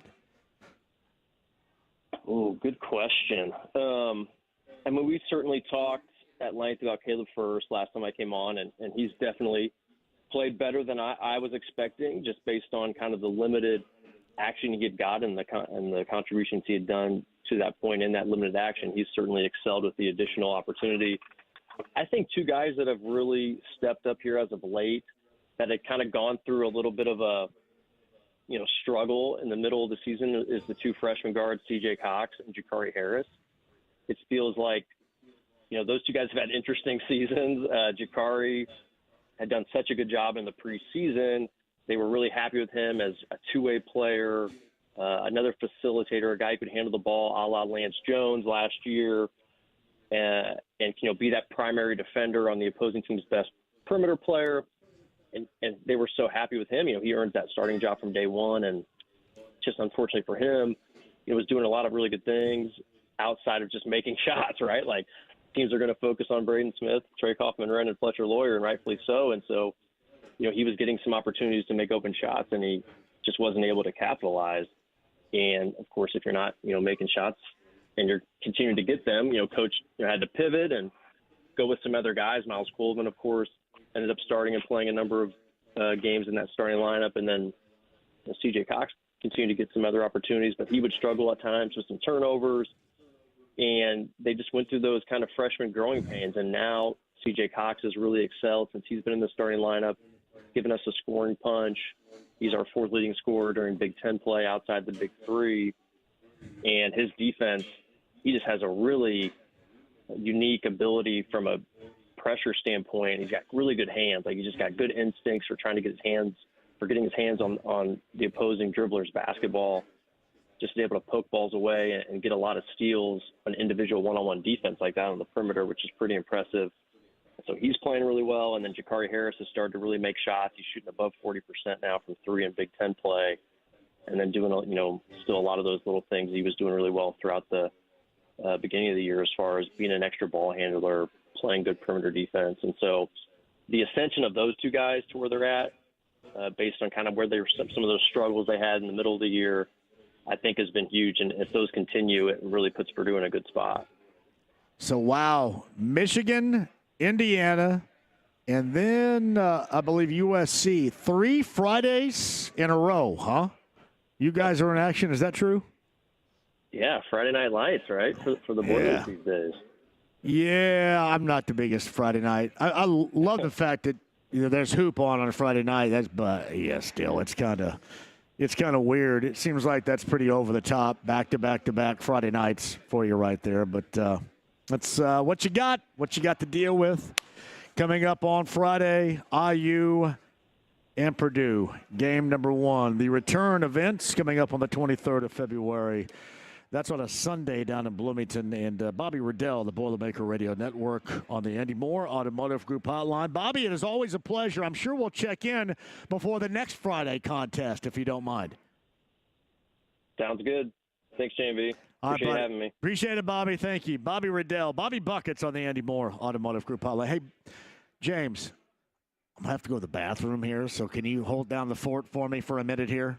Can we do that for me? I'll try. Listen, I have not had a cocktail or anything. I must have erred in judgment and put on my small bladder today for some reason. I don't know why, but quick one. We'll come back with me and you on the other side at 239-1070. Time for you. Some anything goes after 6. James will allow me to hit the bathroom and come back with your calls and more. Pacers Pistons coming up later on tonight. That discussion. And if you're going to the Royal Rumble, what you excited about seeing coming up this weekend? That and more for you. Tom's Watch Bar downtown. We would love to see you here on 93.5 and 107.5 The Fan.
hell's in there, but it's weird and pissed off, whatever it is. 93.5 and 107.5. The Fan.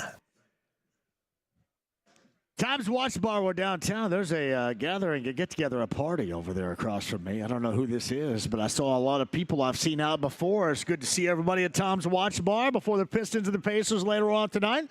Destination for you this weekend, whether it's SmackDown on Friday night or the Hawks and the Pacers on Saturday late afternoon or the Royal Rumble. My man Matty's got floor seats to the Royal Rumble. How much did those run you, brother? Over $400 a piece? We're going by yourself? Floor seats, our good friend Matt to the Royal Rumble, James, cost him $475. Would you have done that, James? That's actually not as expensive as I thought it would be for floor seats. Gotcha. $475. Hey, you're going to take a JMV Sucks? Can you get a big JMV Sucks sign? Can you say is Roman Reigns a part of it? Roman Reigns sucks like JMV sucks, like that, something like that? All right, then. I'll be counting on that sign right there. If you have any JMV Sucks signs and you're going to the Royal Rumble or SmackDown, I'd love to see them. So put those bad boys together and show them with pride. Tom's Watch Bar, we are downtown. 239-1070. I've got calls. We got some Anything Goes after 6. We did leave on Monday. Last time I checked in, Patrick was on hold. I promised both he and Bill preferential treatment the next time they phoned, and Patrick joins us now. Hello, Patrick. How are you? JMV, Bubby, I'm your white knight. How you doing, bud? Yes, how you doing, man? Hart Bachner, Ellis from 88 Classic Die Hard, one of the greatest characters of all time right there. Well done. Love it. And whoever just said that they got floor seats for $450, there's no way, first off, because I have floor seats, and I can't even tell my wife how much they were because I'd be sleeping on the couch for the rest of my life. I paid $1,500 for them. You pay by. Are you ringside? Row 10. Row 10, Matty. Row 10 for Royal Rumble, camera side, not camera side, so facing the camera, row 10, middle, $1,500 is what I paid. Now, will you be seen on the broadcast? Yes, and I will be having a JMV Sucks sign. Man, Patrick, that is so awesome right there. I cannot wait to see those pictures of that. And that cost you $1,500? $1,500. I bought them a month and a half ago. So $1,500 for both, not a piece. Oh, no. I'm going by myself. $1,500 by myself. I got you. So you're going alone, $1,500. Yeah. Holy crap. The wife would not come, definitely. Of course not. So does she now know how much you paid? Because you kept this a secret up until today. I don't think she listens to sports radio, so I'm hoping that she didn't hear that when I'm driving home. Holy crap! But yeah, $1,500. Give me some. Have you thought about this? And I'm assuming you have. What are some things that you could have put to better use for $1,500 other than Royal Rumble floor seats like that? Have you thought about that at all? I'm assuming you have, right? Well, I could have paid for this and paid for that. But let me be honest with you. This has been a bucket list for me since I was a kid. And I've wanted to go to Royal Rumble, and my wife and I were doing well. So she said, go ahead, get tickets. And I told her if I'm going to do it, I'm going to do it right. You know, I'm going to get floor seats. I'm going to be right next to the ring. She said, all right, hon, you can do what you want. I don't think she had a chance to look to see how much they were, though. Did she call you hon? Did she think it was going to be – okay. So who's doing better, your wife or you? Her by a mile. That's beautiful. Golly. At least 20 miles. Let me just be honest. So you significantly married up, right, Patrick? I did. That's great. I did. Well done. When we got married, we were broke, and she worked her rear end off, and now she makes a whole heck of a lot more than I do. What is her first name? Lindsay. let's celebrate Lindsay. And notoriously, as we know with our good friend Lindsay Monroe from Channel 13, Lindsay's are normally incredibly hot. We know that too, right? So well done, Patrick. I'm very happy for you. I married way up. People look at me and they're like, how the hell did you get that? She still looks like she's in her 20s. I'm going to tell you what. I am so proud of you, Patrick, for just completely out-kicking your coverage. Well done, buddy. Thank you, sir. Thank you, sir. I had to. The reason why I was calling 2 days ago was kind of just to make fun of you for all of your 80s references for wrestlers, like Bam Bam Bigelow, who's no longer with us. Everybody, you got to come on. It's like you got to know who Roman Reigns is. You got to know who I do. Yeah, Becky I do. Lynch is. I know who that is. Yeah. Okay. I don't get too much further. I don't get too deep into it, though. I can't tell you much past that. So and Seth Rollins is in something different now, right? No, Seth freaking Rollins. He's going to be in the. He's going to be in the match. Okay. Who's the one? That's what they Didn't call they used to be three that were together? The Shield. Who's the other? Yeah. The Shield. Yeah. What the hell was the Shield about? What the hell was that? That was Roman Reigns. That was Seth freaking Rollins, as they call him now, and that was another guy named Dean Ambrose. Dean Ambrose. He's with the other group. He went to, I believe, ECW. That's actually AEW. AEW. Thank you, sir. AEW. Yes. All right. Roman Reigns always reminded me of the kid that was on Dog the Bounty Hunter. Didn't that dude? Didn't Dog have a kid that reminded me? I always thought that was Roman Reigns.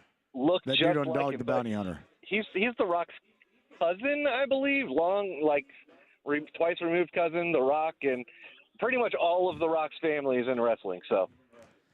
All right. When we go back in the history of wrestling, let's just say in this case, we'll stay, even if they'd gone and left the WWF, now the WWE, and came back, of those wrestlers at the top of every list, where does John Cena rank, who is in his last Royal Rumble? If we're doing top, he's got to be in top 5, greatest of all time, 16-time world champion. Just one of the best ever to do it on the mic. One of the best physiques. The dude could carry the Big Show on his shoulders like it was nothing.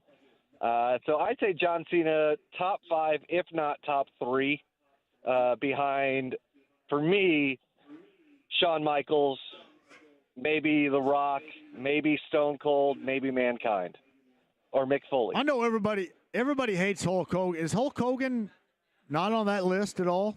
No, because everybody hates his guts now, right? Oh, he's Hulk Hogan fell off the mountain years ago. But when he came out, the story behind him that you probably don't know is that Jesse the Body Ventura, wanted to become whatever it's called. Dang it, a union. And we found out that he decided to tell Vince all that stuff. So that's why everybody hates Hulk. And he also said some racist things. Oh, he did? So I didn't know that. Yeah. I thought this all basically was created what we know it to be now because of him, right? Because it started with like Thunder Lips and Rocky III, and then was it not in large part in those early years all developed on the shoulders of Hulk Hogan? It was. Don't get me wrong. I have respect for what he did. However, not putting anybody over, not letting anybody else win the title. Macho Man Randy Savage was cooler than Hulk Hogan in my eyes. There's no doubt. I would agree with that, too. I would. He played baseball, too. Good baseball player. Yeah. The Ultimate Warrior was a beast as well, but he was from Crawfordsville, Indiana, right? The Ultimate Warrior was from Crawfordsville. Yeah. I did not know that. I believe he was from the state. Yeah, the Ultimate. Were there just one or were there two? I can't remember. I think the original Ultimate Warrior went to Indiana State, and I think he was from Crawfordsville, I believe. He was indeed from Crawfordsville. There you go. Hey, interesting. Patrick, you learned something new. How do you like the big wrestling brain on me right here, Patrick? What do you think about that? pulling anything out. You know everything about Indiana. Come on. All right. Well, hey, congratulations. Make sure you get that sign, the JMV Sucks sign up there so the world can see on Saturday night with your floor seats at the Royal Rumble. Patrick, congrats. Thank you, sir. I'll talk to you later, bud.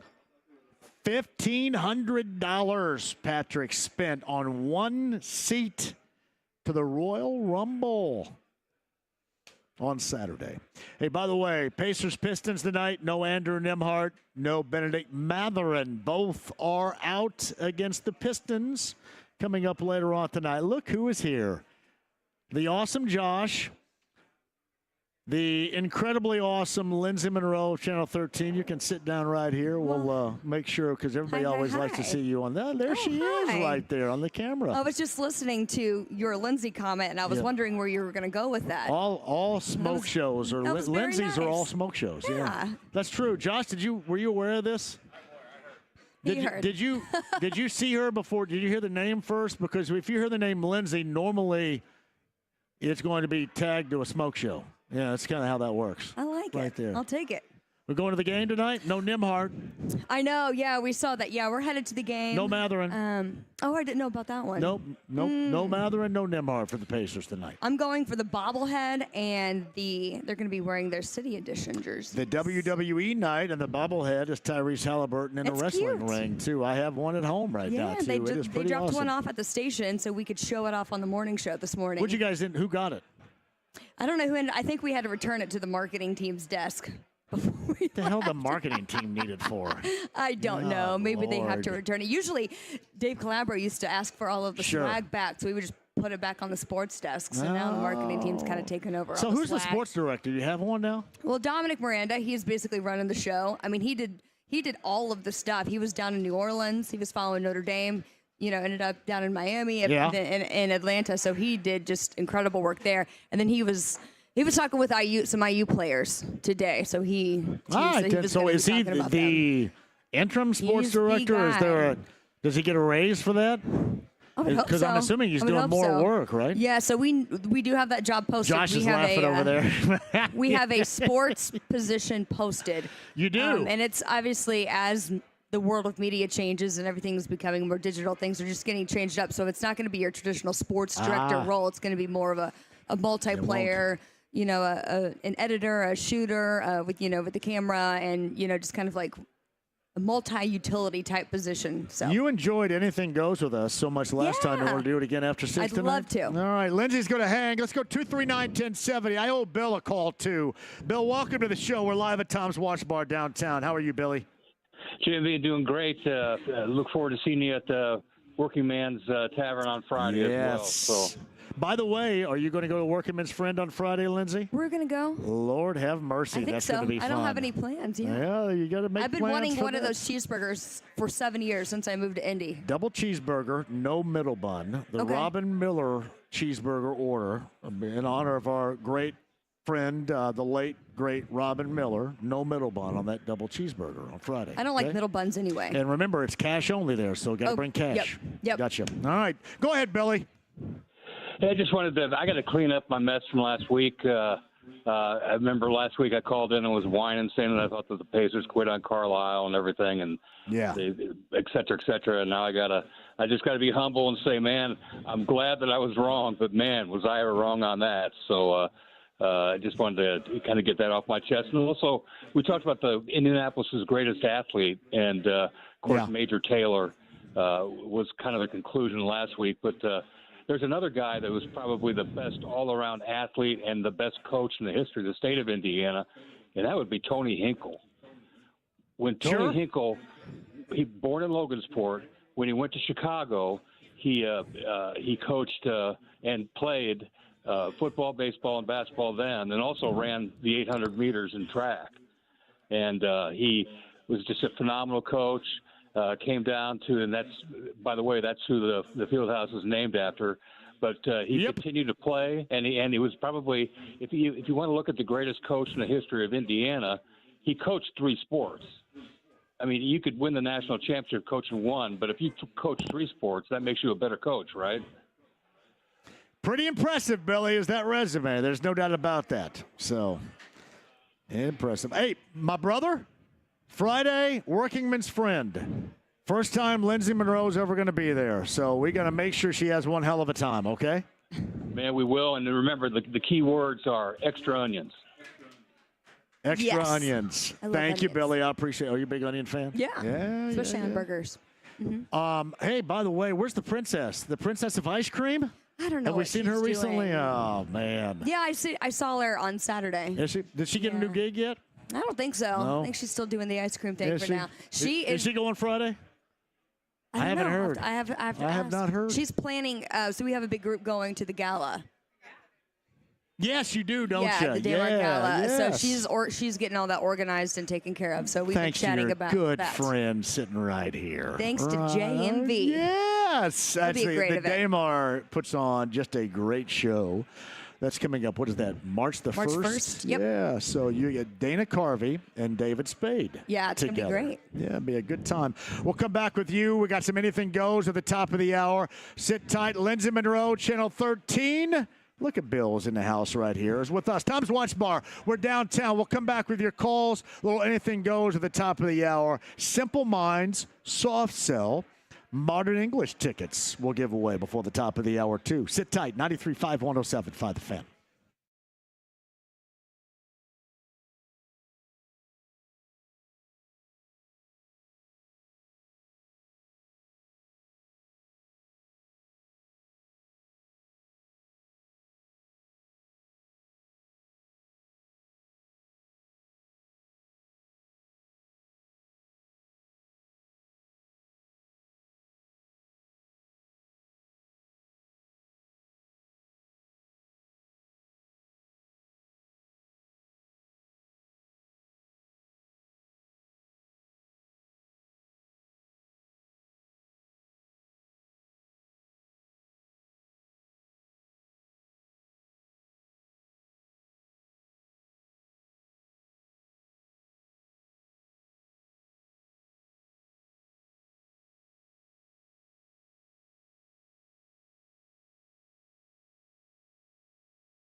Hans, Bobby, I'm your white knight. 93.5 and 107.5, The Fan. In June, this is going to be a can't miss. Crank this up, would you, James? Jim Kerr and Simple Minds right here. Simple Minds, Soft Cell, and Modern English. Going to be a great show coming up in June. I'm going to tell you what, rarely, if ever, do you see Simple Minds and Soft Cell over here. Do you know Simple Minds, Lindsay? That song sounds familiar. Yeah. Simple Minds, Don't You Forget About Me from Breakfast Club is their big song. Mm-hmm. Tainted Love, Soft Cell, that's their big song from the 1980s. Number 9 at 239-1070 can go on me for what is going to be a great show. And again, thank you, Live Nation. And thanks to our friends there at Ruoff coming up on, I think it's June the 22nd to be exact, is the date of that show. Number 9 at 239-1070 can go. We got another pair for you tomorrow. That's Lindsay Monroe of Channel 13. Getting ready to go to the Pistons-Pacers game tonight. Tom's Watch Bar, we're downtown. What did you order right there? I'll put it. Go ahead and put that in front of the camera. Let the record show. I didn't order anything. This was ordered on my behalf. This is called the Party Starter. I guess. It is a hibiscus Red Bull. You will not. You're not going to Is it sleep tequila? for a week after drinking that. I don't know. Right you there. know, I've been up since 2 o'clock this Yeah, morning. but This yeah, I is just guess you're going to get right. me back to normal. Yeah, that's it may that's a take lot. you a minute That's to good. drink that That's bad good. boy right Yeah, there. we've got some time. So we're going to be here a little minute. So coming up on Friday, Workingman's Friend. That's a tavern tour stop. Our first one, 2025, with Brent Halverson, Heaven Hill Distillery. Oh, You gonna good. I make haven't it, seen him in a while. And we're going to be drinking. A lot of cocktails going on at Workingman's Friend. Okay, So I'll have you Josh may want to drive me get there. then. It's going to be crowded, I would assume. Hopefully it is crowded. Now, is so. it a small place? What would you say the capacity is? It's somewhat. Yeah. It is. Yeah, it's larger than what you think. Okay. But yeah. But we can still pack it. It is going to be a hell of a time. Then I'm going to go see Yacht Rock Review down in Brown County, I think, on Friday night. Yacht Rock Review at the Brown County Music Center. I don't know. Christian would have to inform me if there are tickets still available for that. Yacht Rock Review, Brown County Music Center. That is coming up on Friday night down there. Friday, too. I was told that we are watching the IU Purdue game in our basement. Yes. Because there might be some words that are not acceptable in public. Right on. So we have to stay contained in our own Yeah, home. that's probably it. May be a tough one for IU on the road against Purdue coming up on Friday. So that's where I'll be. 239-1070. I mentioned we have Anything Goes coming up at the top of the hour. We'll set the clock for that coming up at 6. But Sean is up next with Lindsay Monroe and JMV from Tom's Watch Bar downtown. Hello, Sean. How are you? Great, JMV. How you doing? Sean, great. Go ahead. Hey, I just want to say real quick, you said you were heading to Workingman's Friend and then to Yacht Rock Review. So yes, looking forward to it. Hope to see you down there. So you're going as well? Are you going to both as well? You're going to Workingman's Friend and then Yacht Rock? Definitely Yacht Rock, but we're fighting the flu around the household, so we're keeping our fingers crossed that nothing happens. You know what I'm saying? It's going through. Sean, everyone I right thought now, I was so. getting that on Monday, buddy. Full disclosure, I thought I was getting sick on Monday. I pulled the plug yesterday in preparation for what is going to be the rest of the week, if you know what I mean. And I feel much better for doing that. I'm glad I did. Well, hey, if I run into you, I'll get you a beer, maybe some cottage cheese. You got that. I love beer and cottage cheese, my brother. Thank you very much, Sean. What else you got? I was going to say, my son and I were watching the Pacers game on Saturday, and after Thursday's game, just the way they played together was pretty cool to see, especially having the full team back, what you can have when everyone's playing at the top of their game. So I know there's a couple guys out tonight, but, going forward, they'll be fun to watch. Yeah, no Matherin, no Nimhard tonight against the Pistons is the update we have. But I thought that Saturday's – I mentioned the Boilermaker response, for example, against Michigan on Friday after that second half they had last Tuesday against Ohio State. The response, not only winning that game against San Antonio on the second in France, but winning it in the fashion in which they got beat by San Antonio last Thursday. I thought it was really important, and I love it when they go full court and they pick up defensively full court. You probably won't see that tonight because two dudes are going to be out, but I love when they do that, and I always think that gives them an advantage in the game when they do that too. All right, appreciate it, buddy. You got it, Sean. We'll see you at Yacht Rock Review on Friday. Did you check out the tickets that are remaining? I did. So if you're a single, there's a lot of $75 base value tickets. Right. If you want two or more together, it's going to be more tricky. There's like a couple hundred to 150 range. That is a party type of show right there. Yeah, those are balcony Have you ever seats. seen Yacht Rock Review? I don't think so. I've seen like bands that do yacht rock, but I don't think the actual band. And I've never been to the Brown County Music Center. I've wanted to go down there for a long time. You will I heard it's awesome. absolutely love it. I think I've been 3 times. They have a row where it's nothing but lounge, like easy chairs, where you can like lean back and just kind of hang out right in front. It is awesome. Do you have a server too who brings you cocktails? Servers come out too, which is, I believe, where I'm going to be coming up on Friday. But I'm going to run down and hopefully see everybody down there. I've heard from a lot of people that are going. So here's what I want you to do. Yacht Rock Review on Friday. And I know we got IU. We can do all of it. We can go to Workingman's Friend, like you're going to with our Tavern Tour stop. IU and Purdue and Yacht Rock Review. It all will fit nicely in on that Friday night. It sounds like you just wrote your own promo there. Yes, I did. Yeah. Thank you very much. I like the did. rhyme. All right. Anything goes, Lindsay, on the other side? Yep. Lindsay Monroe, Channel 13. Anything goes last time out for the ladies. Remember that? We'll do Anything Goes at 239-1070. That is coming up on the other side. Do not go anywhere. Anything Goes. Time on the clock. We'll make it official with Lindsay Monroe coming up on the other side. Tom's Watch Bar downtown on 93.5 and 107.5 The Fan.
7-5, The Fan. Tom's Watch Bar, everybody. We got Anything Goes with Lindsay Monroe of Channel 13. She and Gina, last time we were here, did Anything Goes, so a second timer for you. Yeah. 239-1070 if you would like to talk to me or Lindsay and have something that's relatable to Anything Goes, we can do that at Tom's Watch Bar. What is, again, the drink that you're having right now, the cocktail? It's called the Party Starter. It looks like a party starter right there. Or like the restarter, because I started my party at 2:30 this morning, You did. remember? So I did take a little nap this afternoon, but I'm back at it. Is it hard to take a nap in the afternoon for you? Do you fall right asleep? No, not anymore. And it saves me, actually, because we're going to the game tonight. I was like, if I don't want to fall asleep at halftime, I'm going to have to get a nap in. Got to get a nap. That's worth it. That's good. How's Josh doing over there? Fantastically, I Good. presume. Our friends just got here. We have some first-timers. Who do we got over here? Corey. Corey's here, and His new fiance. They recently got engaged as well. Congratulations there. Wow. Yeah. Couple of not ready to get married. I know. Tis Right the there. season. Did you guys just kind of like get together because of this common thread, or what? How'd this work? Well, Josh is in the business Right. of real estate, Mhm. and then Corey works on homes. Oh, okay. He does renovations. I and gotcha. He does, yeah, he's like the guru of all of that. If you The guru over there, If you yeah. need some home Are you renovation. a good carpenter? Are you a carpenter? I always wanted to be a carpenter. I can't. Well, I can't I'm about to carpenter. be a carpenter. Yeah. Oh, I'm not going yeah. to cut wood, but I'm going to exactly. take the name. There you go. Good idea. That's Lindsay Monroe. Let's do some Anything Goes at 239-1070. We'll start with Garen, who is in on the show. Garen, welcome in. How are you, buddy? What's up, JMV? What's happening, Garen? So, before we get to sports, so you're on some weight loss kick now? I am down 68 pounds since July. If you keep this up, my wife will be able to call you fat anymore. That's going to be no fun. I know it. I don't think you were ever fat. You know what? I never felt like it, but I looked back on it and I thought, yeah, clearly I had something to lose right here. But, Garen, I am going to get down to 172. I have about 15, maybe a little under 15 more to get to. I'm going to see what I'm like at 172 and then move forward from there. And now you didn't pick that number, right? Like you went to health experts and they helped you, No, or I is picked that number that's the goal? myself. That's what you wanted to do. Well, I didn't think I was going to get down this far, and then when it started coming off, I thought, I'm going to see how far down I can get. And I have not been 172 since I was 15. And I'm 55 right now. So, yes, that's what I'm trying to do. That's but I'm perfect. trying to do it in a healthy way. It's Right, not like you are. Yeah, I'm not half-assing or anything like that. You should join the training group for the mini marathon and finally get that run kick going. No. Well, I don't want to run, buddy. We're not runners here. I don't want to run, but I will say this. I did play a little hoop last night. I am running the floor, Garen, like a crazy man right now. So, I mean, I'm 55, and I've got 20-year-olds trying to guard my ass. Good luck with that. Good luck with it to everybody. Because I am running the floor. But, no, seriously, my plan is I want to be shirtless on carb day, and I may be shirtless the entire summer. No shirt the entire summer. That's what I'm getting. That's what I'm going for here. That's fantastic. Good deal. Been a little while since I called in, but just since the last time I called, just the revelation that's become Caleb First has been so fantastic. And then as we've seen with many Matt Painter teams over the years, I don't know what he does over Christmas break with some of these teams where they'll go from a squad that has issues and then just be a totally different animal a few weeks later. But did anyone envision this team of actually being a swarming, pesky, Braden Smith getting into the passing lane, 4 steals a game kind of thing? And just Caleb First had just been, I mean, he couldn't even hold the damn ball, let alone dunk it. And the guy has just been an animal since getting in the starting lineup. And it's just one of those things. I just continue to be amazed at how good of a coaching job he does, and just obviously very excited for the season. And I think we'll beat out you by about 35.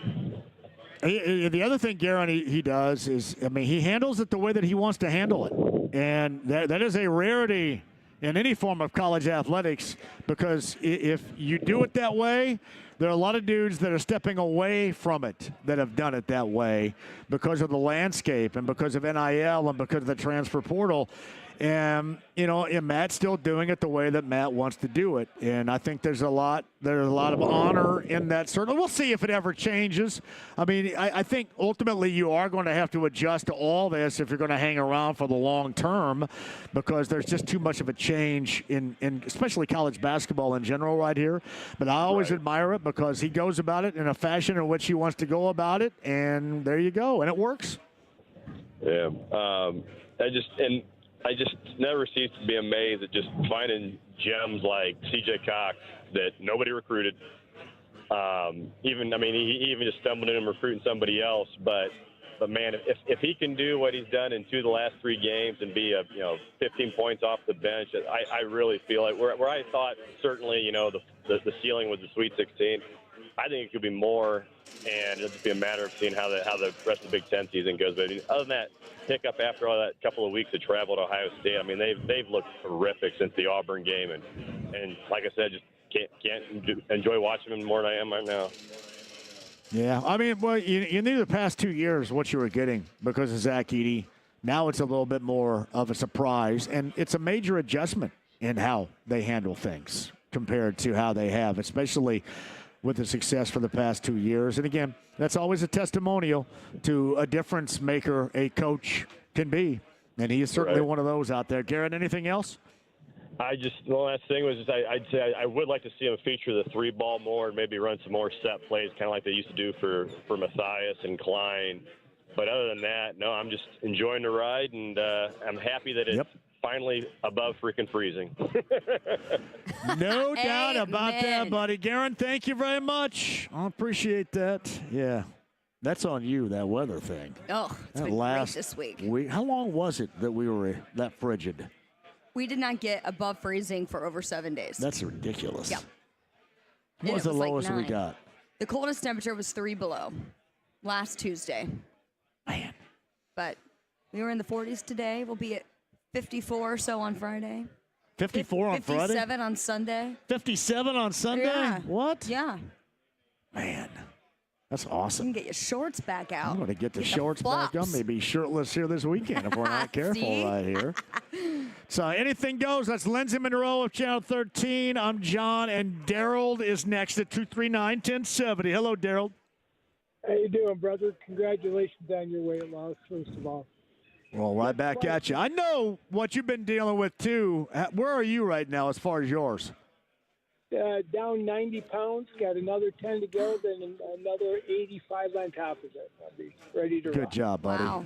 Well, very proud of you. You know that. Thanks, brother. This question's for Lindsey because I know where you stand on this. Lindsey, do you think the Pacers should trade Miles Turner? And if not, why? I just love Miles so much. See, I've always been a big go. fan of Miles, and I know that's you have why you're been allowed too. on this show all the time. Yeah, no, I mean, he's just become such a leader, and it's like someone that you look forward to watching. And I just, I know how the NBA works. You got to get the most bang for your buck, and if it doesn't work out on the Buck side of things, then you have to evaluate what you got on your roster and what you're paying for. But I think as long as we can afford to keep him, I would love to see him stay a Pacer. There you go. Got the phone call as the GM. What would you need to get to trade him? Oh my gosh, I don't know. Some first-round picks. I think what you need is to have somebody that can adequately take his place. Right. And that's what you don't have. And that's what you just don't have anywhere. In any of these ridiculous deals that you see, none of it. Yep. Well, you guys have a great evening. Have fun watching Detroit get beat up on the Pacers this evening. I know John's going to love that because he hates Michigan. You guys have a good night. Daryl, I'll talk to you on Saturday night. Yeah, a week from this Saturday, I'll be calling from Vegas. I'll be calling in from Vegas. Woo-woo. There you go, my brother. I appreciate you. Congratulations on your weight loss, too, man. All right, anything goes with Daryl. Then Paulie is next with Lindsey Monroe of Channel 13. Paulie, hello. How are you? What is up, John, Lindsay? This is a longtime Twitter troll, first-time caller. Long-time Twitter, like to me or just in general? Yes. Okay. To you. Cool. Go ahead. So that's my groove. A little out of my skiing out of my lane here. But so last week on the Anything Goes, Fulton called in and serenaded the ladies with a little bit of panty grease, and then afterwards they asked you if you played an instrument. You initially said no, but then you corrected yourself, and then you were afraid to say what it was. I like to wager the instrument that you claim to play, but we're afraid to say so. I really said that? I believe so. Okay. Was it because I think we all had to learn this a little bit, right? When we went through elementary. What is that little thing? The recorder? Yeah, the recorder thing. I think that's what I was referencing back then, or at least, Paulie, I think that's what I was thinking of. Is that the recorder? I thought it was then we played. I thought it was something more like then we played. Shuffle. Yeah, all right. You're the skin. You're right. The flute, right? Is what you're gonna. That's what you're thinking. Is that what you're gonna joke about? That or the I think right there. Trombone, a rusty one. I'm Well, not really sure. I can't lie to you. More than playing hot cross buns on the recorder, it was probably maybe thinking about in the category in which you were, right? Okay. As a joke, Hey. right? Yeah. Are you going to have Pat on this summer? I always enjoy hearing Pat talk grass. Yeah, absolutely. Or something like that. Yeah, that will start probably in May or late May. So it normally does, right. and then runs until the start of the Colts season, right there with Pat Sullivan, with Ask Pat, with all that stuff, and he gives away stuff from Sullivan Hardware and Garden. Hey, by the way, Lindsay would be great with Pat too, because Pat is on Channel 13 all the time. Every so Sunday. Makes sense. Paulie, anything else, buddy? I just want to say I think best case scenario for the Colts is to lose all their games, fire Ballard, and then start over. Otherwise, everything else is going to be terrible. So, thanks a lot. And thank you very much, Paulie, for the call. Here's my hope that if you're going to go into, year 9 of Ballard and both of these year 3s of the coach and the quarterback, that it actually pays off for once.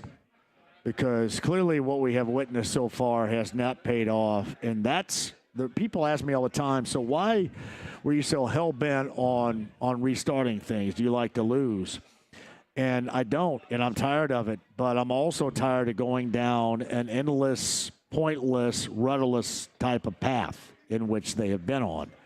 That's been more my concern, I think, than anything else. And my thought is if there is no evidence of what you believe can happen, which we have not seen any evidence of it, then why would you all of a sudden believe it? That's always kind of been my thought on this Colts team. So hopefully I am going to be, Lindsay, incredibly wrong about it, because you prolong the agony if things don't work out this year and you have to start all over once again. Yeah. It's been a long time. It has. I think we're due. We're due for something good to We're happen. due, my goodness, and no doubt due. Hey, speaking of due, Pacers Pistons coming up later on tonight. I know Lindsay and Josh are going to attend that game. Yep. No Benedict Mathurin and no Andrew Nimhart coming up tonight for the Pacers against the Pistons. Did you watch the game last time out when they kind of got into it at the end of it? Yeah. So I kind of wonder if there's going to be any holdover. Did you guys watch both the France games? San Antonio. The one a week ago tomorrow on a Thursday was hard to watch. Yeah, I think we shut that one off. Yeah, if there was one that you were going to shut off, it was going to be that one. But on Saturday, that was much more of what you wanted to see. I mean, it's just wild how you can have the two exact same teams and the outcome come out so differently, and it's all based on, like the mindset going into it. And I'm glad that they had some redemption there in that second game, because that was to go all the way over there and get blown out twice, kind of like IU in the Bahamas. Why? Yes. I didn't want to see that again. I said on Friday, or actually Thursday afternoon, I said, hey, let's go ahead and bail. Let's go ahead and fire up the jet and come back, and you can be done with it right here. Now, obviously, that wasn't going to be a choice, but it was so bad. And my concern, part of my concern is something that we'll judge coming up later on tonight, is if this kind of holds them back as far as getting their legs back. They had been so good up until that point, and then it was so disappointing to see what had transpired in that first game. And hopefully there is no hangover, no holdover. That's going to be really difficult to get into later on tonight, though, with this group. I'm glad that there was a good break, though. Yeah. I mean, they've had some time to kind of rest up, recoup, a couple of days off here, kind of get back in the swing of things. And I like that it's a home game tonight. So they're kind of back on their own turf and their comfortable zone. I hope that they can recover. It just reminds me notoriously when you go out west, which they're going to do coming up here relatively soon again, that first game back is the most difficult. And that's kind of what I'm thinking about tonight in terms of coming back from France. This first game back is going to be the most difficult there. So, well, luckily they're better than the Pistons. Knock on wood. And no doubt about that. You guys are going to the game, and you're going to join me coming up on Friday, right? Workingman's friend. Have you been given the okay for that? Yeah. Well, I can. You do whatever you want. Okay from who? Yeah. And see, that's why you're awesome, right? Well, no, that's why Josh is awesome. He is awesome. He does his thing. Yes. I'll just put it on my calendar right now. The calendar. Looks like I'm free as a bird. Now, and the Princess of Ice Cream. We don't know what her status is yet on Friday. I'm going to call her. I'm going to say. The you Princess of Ice Cream. Well, I'm going to tell her to pick her up at 2. So at 2:30, when she's ready, I'm going to pick her up and I'm going to drive her there myself. Oh, okay. So you're off tomorrow. When else are you on coming up here? Back on this weekend. So we're going to have a bunch of coverage, obviously, leading up to this big WWE. And I didn't realize, I knew, there are some diehard fans. And this is a funny little tidbit. Back when I was in Terre Haute, I had a couple roommates that were males. They worked in sports and news. And they were diehard WWE fans, their whole life. And so that was our roommate thing. Every Sunday we would watch WWE together, and I got to be a huge fan of wrestling. Roman Reigns was my favorite. The Bella twins. I'm like, this is great. It's so do you know what you're doing as far as WWE is concerned? So I haven't kept up with it since, but I've been reading a lot, kind of getting back into it, getting hyped up for it. And I didn't realize when it was announced, Indy's going to be hosting this. I'm like, oh, this is a big dang deal for the city. I mean, we're going to have a lot of people from out of town here. I think it's going to be, it's going to be kind of Taylor Swift light, right? The entire weekend. I don't think there's going to be as many sparkly dresses. Well, but in terms of wrestling that place equivalent being of that. crowded, and I believe if I'm not wrong about this, I believe you have the Royal Rumble on Saturday. Yeah. And that house is going to be full. Oh, yeah. And then 2 weeks from the Saturday night is Billy Joel and Sting. I believe to be the case. Yes, the 8th of February. So, I mean, and that is probably going to be close to a packed house as well. Yeah. So, Lucas Oil Stadium. But it's funny, you get SmackDown on Friday night, which is a precursor to the Royal Rumble. And then the rumor is that they're going to announce that the Super Bowl, if you will, of wrestling, WrestleMania, is going to end up here, I think, in 2027 or something like that. I think that's the rumored That's right. And there's multiple events, just smaller events that are going to be here this summer, too. So, I mean, there's a whole round of different things here in the city that Indy's going to get to host in the wrestling world. How many wrestling events have you ever attended? Any? Zero. I've gone to, I think, 1 or 2, maybe just. Actually, I take that back. When I was 15, back in 1985, we went to a Saturday night main event taping at Market Square Arena of WWF way back then. Oh, yeah. And then I took Blake, my son, to, I think it was, forget what it was called. I think it was a SmackDown on a Friday night at Gainbridge Fieldhouse. This was probably 6-7 years ago.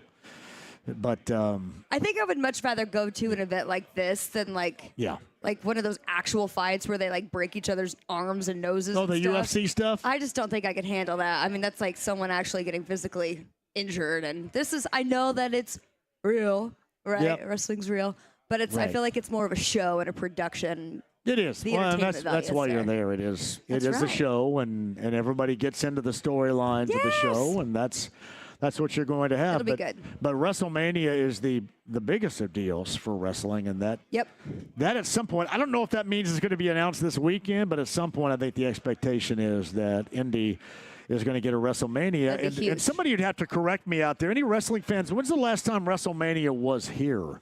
Has it ever been? Here, I can look it up. When was it here? Was it the Hoosier Dome in like 87 or something like that? 90s. 90s. Was it 92 then? I can't remember the last time that WrestleMania was here. It's been a while. Because we discussed that when the All-Star Game was here. It was the first time the NBA All-Star Game had been here last year since 1985. So it was WrestleMania 8 in April 5th, 1992 at the Hoosier Dome. Yep. 92 at the Hoosier Dome. So, James, is that accurate? I mean, you're a big wrestling guy. Are they going to make that announcement about WrestleMania in 2027 coming here at some point this weekend? It's a possibility. I know. I'm not sure exactly when they're making that announcement. I thought it had already been announced. Had it not? Am I wrong about that? Look at this. This says WrestleMania 41 is in Paradise, Nevada this year, and then it has Indianapolis, Indiana for next year to be announced. It's already on the Wikipedia page. That's Wikipedia. That's okay. Not, but it's already on there. So that'd be 2026. That'd be 2026. 2026 then. I thought it was 2027, but yeah. WrestleMania here. James, and that is the Super Bowl. What's the best WrestleMania of all time, James? Honestly, the most recent one was probably the best one that I have ever watched. I loved it. Why is that? Just very satisfying. You got to see Cody Rhodes go over Roman Reigns, which I thought that was a perfect way for that story to end. Just a lot of really good matches, or a lot of really crazy surprises, especially in the main event. I mean, The Rock was there, The Undertaker was there. It was just a crazy event that kind of signified a new era for WWE. Well, good. Bringing back the OGs. Yeah. And this is going to be the last Royal Rumble for Cena, right? Coming up Saturday night here, so that's a big damn deal too, I guess. He's confirmed. He'll be here. There you go. All right, when can we catch you on Channel 13 coming up here? I'll be back on Saturday morning. We've got a huge show plan leading up to all of the events. Wow. I mean, there's going to be autograph signings. There's going to be merchandise areas. There's going to be events themed all over the city that we'll be talking about. Yep. Lindsay Monroe, everybody. Wave at everybody inside the AAA Membership Lounge via YouTube Live. You're going to be back with us on Friday, too, right, at Working Men's Friend? Yep, and I'll try to bring Miss Gina. The queen, or the princess in this case, of ice cream. Gina. So, hey, you guys enjoy the Pacers tonight. That's right. We're excited. All right. James, thank you very much. Tom's Watch Bar, thank you. Tomorrow at 3, back in studio. Have a great night.